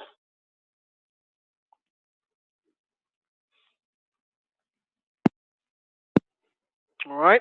If I hit yes to continue in draft, the first thing you're going to notice in the upper left-hand corner is once again is the name and mnemonic of my report. And then to the right of it, you'll see in parentheses version draft. So that lets me know that I'm currently in the draft version. I'm no longer in the final version that the end users can see. All right. So this tool that I'm about to use is actually only for testing purposes.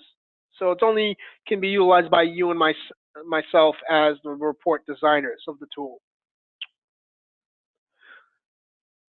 All right. So in order to see that functionality, you would have to once again go back to the General tab, and then in the Attribute section, you hit an F9 lookup, and you'll see an attribute called Diagnostic Mode. In the value column for Diagnostic Mode, if you hit an F9 lookup, it's either yes or no. That's all it is. You click on yes, all right, and then you hit the Create button to save your work.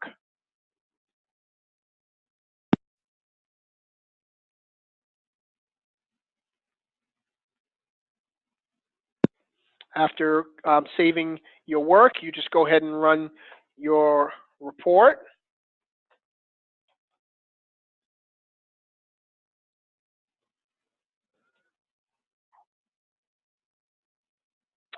And the thing is, you just basically have to wait for all the pages to actually show up. So if I go back to my previous run, there are about 30 pages. So I have to wait for all 30 pages to show up.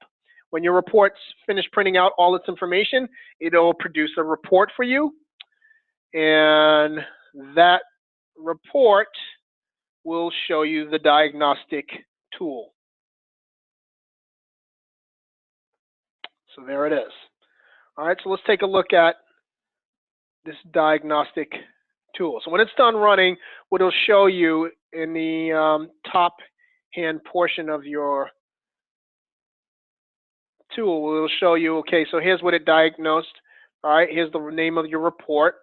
Your report took 29 seconds to run, and then it starts breaking down the different parts of your actual report. So it first shows me, hey, on your report you have a rule that you created. Here's our rule. And it's basically saying that it called that rule 606 times. And the reason why it called it 606 times, I believe there's 606 records on the report. Okay, it took me 8 seconds for that rule altogether to process all 606 records through that rule, right? And there's do loops in that rule, so of course I would expect that. That's 28% about of the time it takes to run your entire report. Then you have your selections tab, all right, and it says it takes less than a second to process through your selection. Remember, I'm using room bed and index, so it should be really fast, so it is. And then also, there aren't any select fields really, and truthfully, so that's why it's not taking that much to run. All right, and that's the report diagnostic tool. You also have a diagnostic tool in addition to the actual report, but you can do a diagnostic on the actual individual rules on your report. And in order to do so, you need to identify your rules. You can go back to your C fields, your on entry rules from the rules tab. So if I find my rule now, and if I go in to edit that rule, you have to add this also to the draft version of your rule now by clicking on the lower right-hand corner, the File Draft button. So if I click on the File Draft button like this, it'll start saving a draft version of my rule. When it's done, you'll be back on the report. So that just means you have to go back into the rule. And now on the main tab, you'll notice in the versions prompt, you can do a lookup and it'll show you all the different versions at the top. It should show you a draft version of your rule. So I click on the draft version of my rule. And once again, in the upper left-hand corner, you'll see the mnemonic and name of my rule along with version draft. So now I'm in the draft version of my report, but also in the draft version of my rule. All right. All right. Draft versions of reports and rules are not for the end users. They're really just for us when we're testing out code as we're trying to modify report. Okay. So the next step is to you'll see on the main tab a prompt called diagnostic mode. It's either yes or no. So in order to set that up, you need to just choose yes. And then when you choose yes, then you can just click on, let's make sure I did that correctly.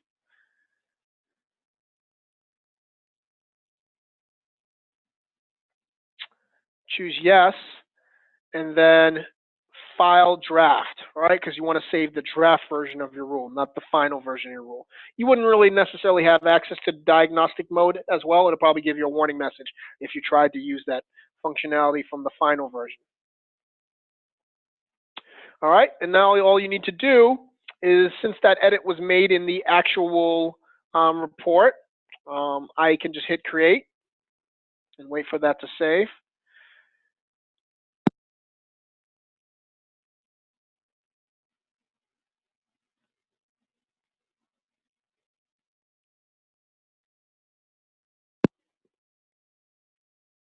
And then I'll just run my report. But one thing you'll have when you're running a draft version of a report is you have this option called Run Draft Rules. And with Run Draft Rules, it'll either be yes or no. And what it does is this will allow you to run your draft rule as opposed to the final version of your rule.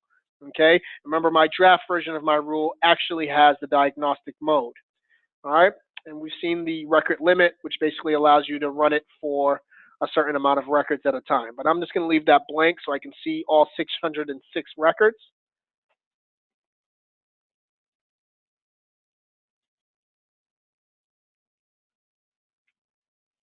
And we'll just wait for all 30 pages to show up at the bottom here.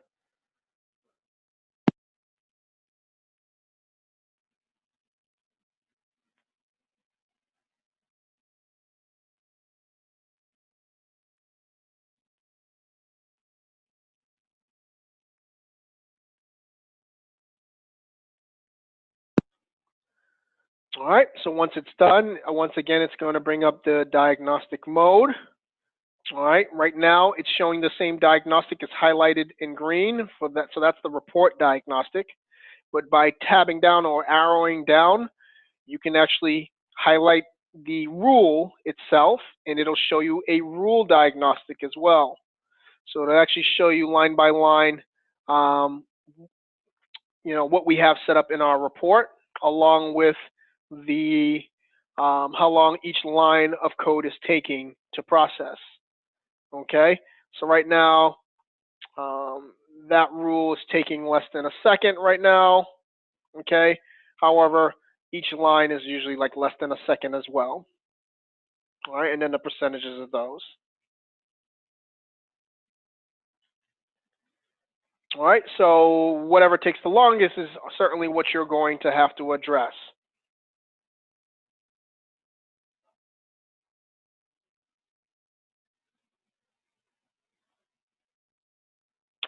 And that's the rule diagnostic.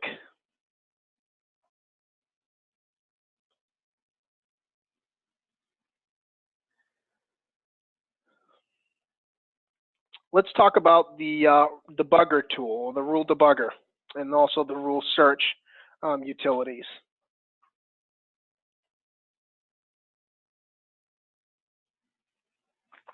Now, you will have the ability to debug a rule, similar to what you would do in the NPR report writer, where they're able to debug or a macro or code in the background, all right, any C field, to kind of see kind of what each line evaluates to, or the values that it actually is treating it with.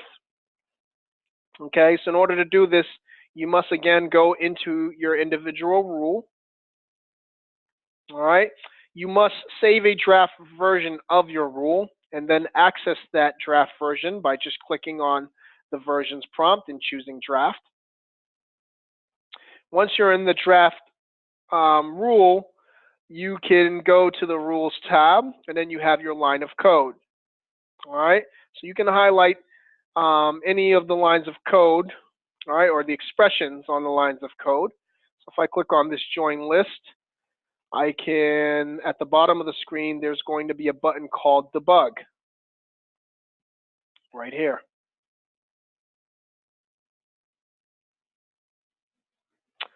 And what I do is I can click on this debug button, and when I clicked on that debug button, you'll see to the right, it actually will flag that line in yellow, which means that's currently set up to be debugged.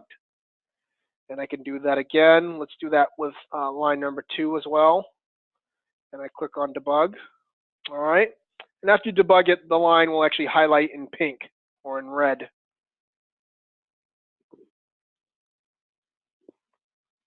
All right. At that point, now I can just click on File Draft to save that debugger information. And then I just need to rerun the report. Notice how I didn't have to hit the create button because I didn't really make any edits to my report per se. I just made edits to the rule.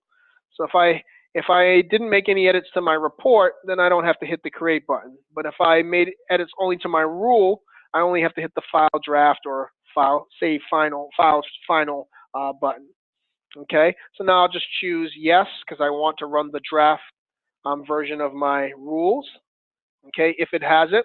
If you had 10 different rules and only 5 of them had a draft rule, it'll run the draft rules for the first 5, and the remaining it'll just run the final version if it, because obviously all rules will have a final version.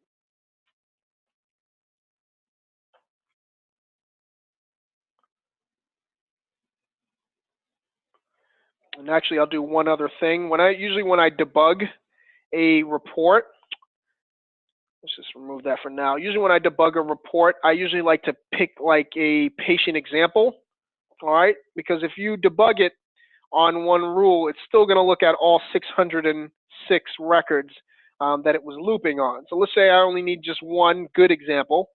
I'll find that example in my run. So let's find patient Steve. All right, so patient Steve's account number was V143. So I'm actually going to hardcode or default in his account number. So I won't have to loop through all 606 records. All right, because whatever is happening wrong with Steve's record is chances are that's the same thing's happening with all the other records. So you just need one example.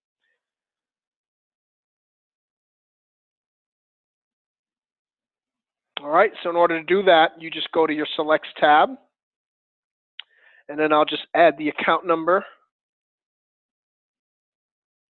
from Reg Account.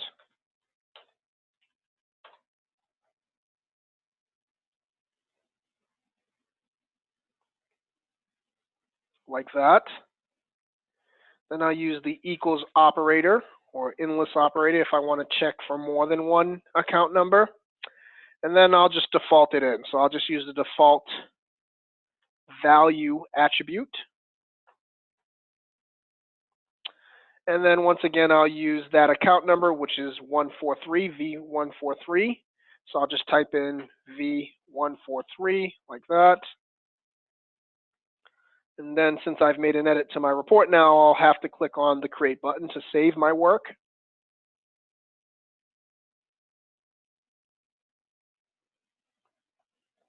And once that's done, I'll just go ahead and run the report. You'll see that it's defaulted in with patient Steve's example.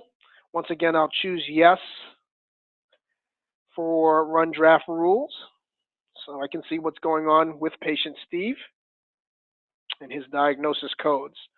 So I'll just click on OK to preview it.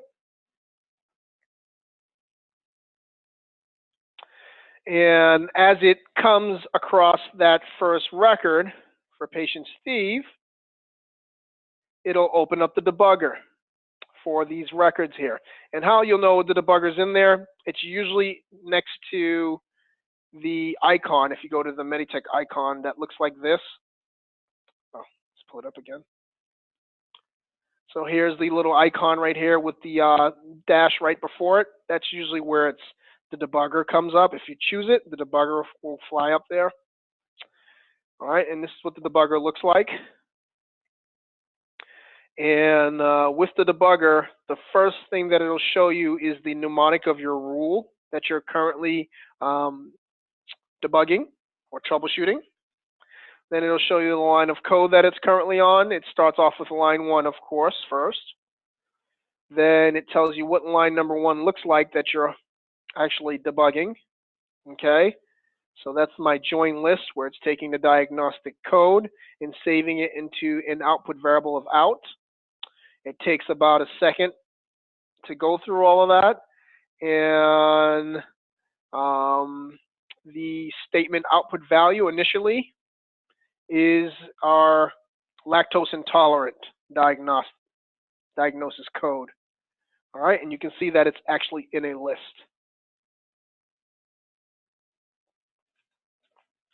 All right, underneath that screen, so that's what that results to the first time around. Okay, you can see that the second key is code. So it actually shows you what the value is for that code variable under here in the variable detail section for code. So the first time around, code will store that lactose intolerant value, and then it'll save it into the output variable. All right, and the output variable will end up being this guy right here.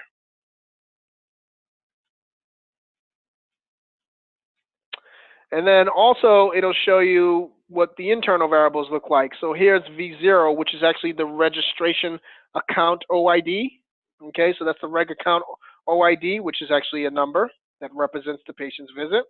And remember how we were telling you that's the internal representation of the account number of the patient, but it won't print out the same value as the patient's account number. So you can even see that pretty clearly here.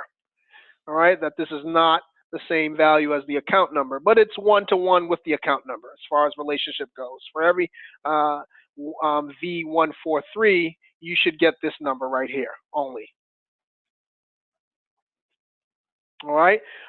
Sometimes the variables may have very long values in them, and if they become too long, then what you can do is you can click on the magnifying glass icon to the right of it, and it'll open up this screen, and it'll show you basically all the actual values in its entirety. All right, and even if it expands to different lines.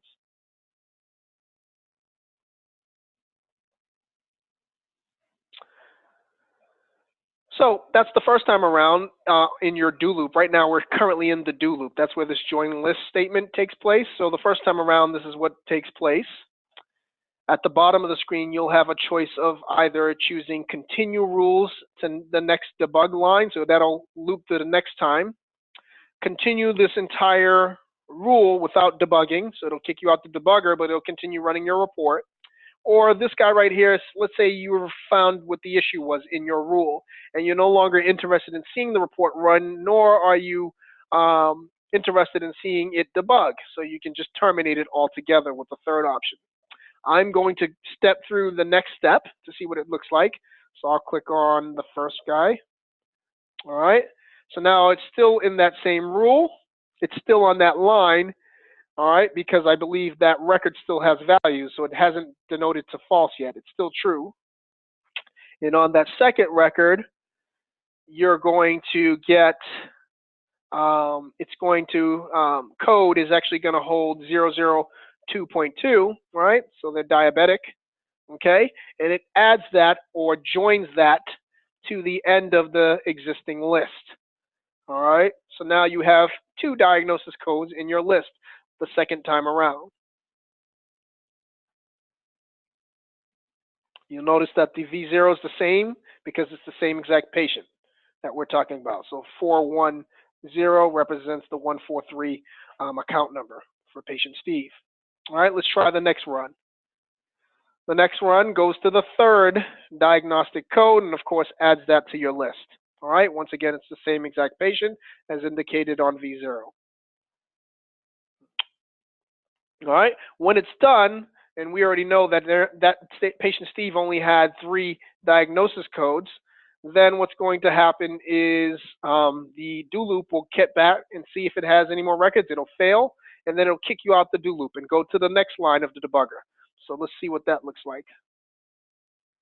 All right, so now I'm on line number 2, which is where I'll either have my set program result to out, or in this case, I'm doing an offset. All right, so right now, the output variable stores the list. Offset 1 will get you the second value, and output will now be stored as 002.2, which is the diabetes. All right, so now you can now see where it has just that one value. All right, and I just click on continue, and if I click on continue, then then the rule's done. So of course my debugging's done, and it'll just wait for the report to show up. When the report shows up, it should only show patient Steve, which it does. All right, and also my diagnostic. All right, and that's how you would debug a rule. If you see something happening weird about your rule, you just diagnose each line of the rule or debug each line of the rule and determine and make sure that the values that it's outputting to is what you're expecting. Because what you get on the first line can ultimately impact what happens on the second line and third line and so on.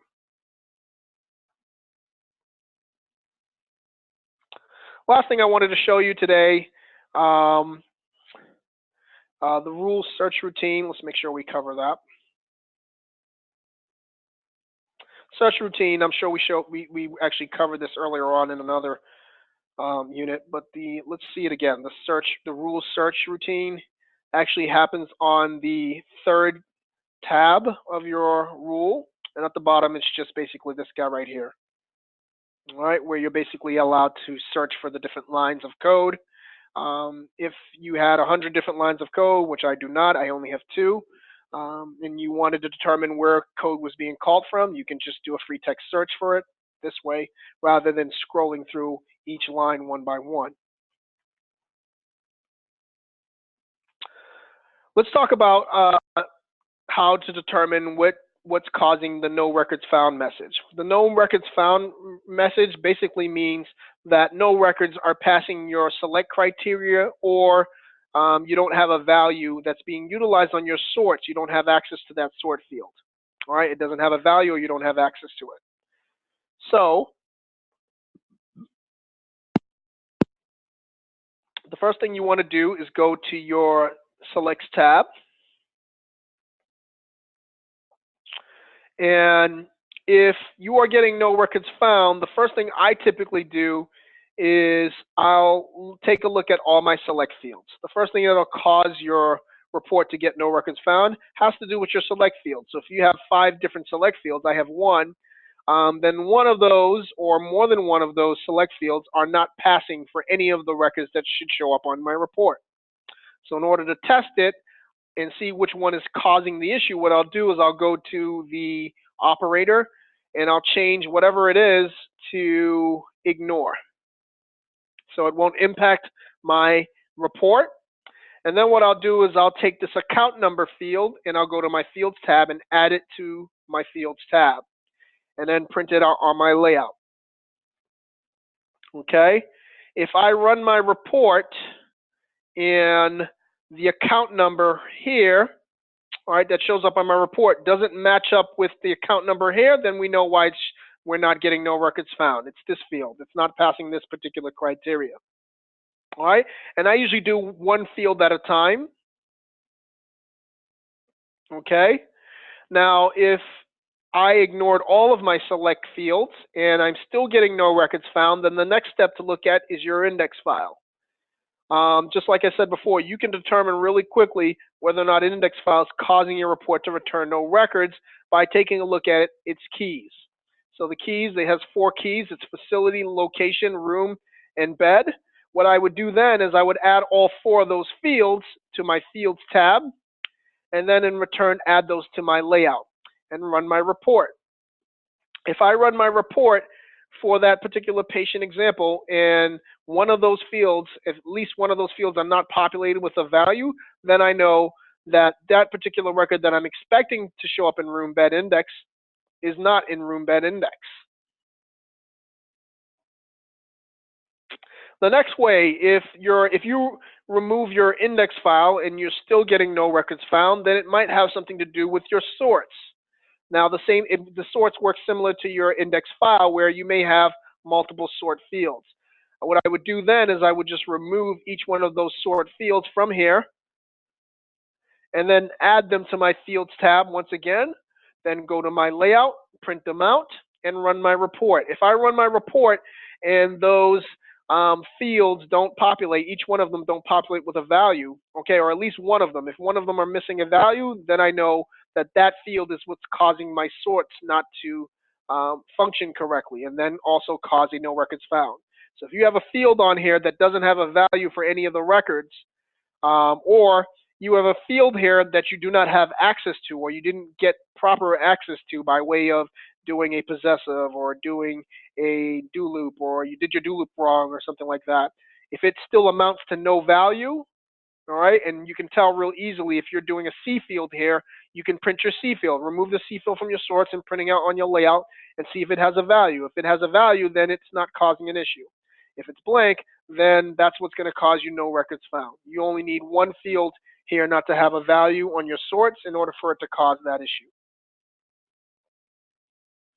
And that's essentially how you would troubleshoot no records found. Let's talk about changing detail records. On your report right now, my detail record is reg account main. Okay. Now, changing your detail record is not something that I always recommend to do once you've already finished your report. All right. So right now, let's say I have a completed report, as I do right now. Changing my detail record to something else could impact multiple things on my report. So let's talk about some of the things it can impact. In reg account main, that'll entitle me to any fields from reg account main, such as the account number and the patient's name, on this fields tab, on this selects tab, sorts tab, regions tab, and also my layout. However, if I were to change my detail record by just choosing diagnoses, by checking that detail record as I did right there, it's going to impact multiple different things on my report. All right. For one, on my layout, I am now, instead of printing out one detail line for every single patient visit, which reg account main does, it's going to print out one line for each diagnosis. Okay. So when I run my report for each of the 3 diagnoses that patient Steve had, you're going to get 1 extra line. So you may even see patient Steve's name and his account number print out 3 times, once for every single diagnostic code. All right. Sometimes if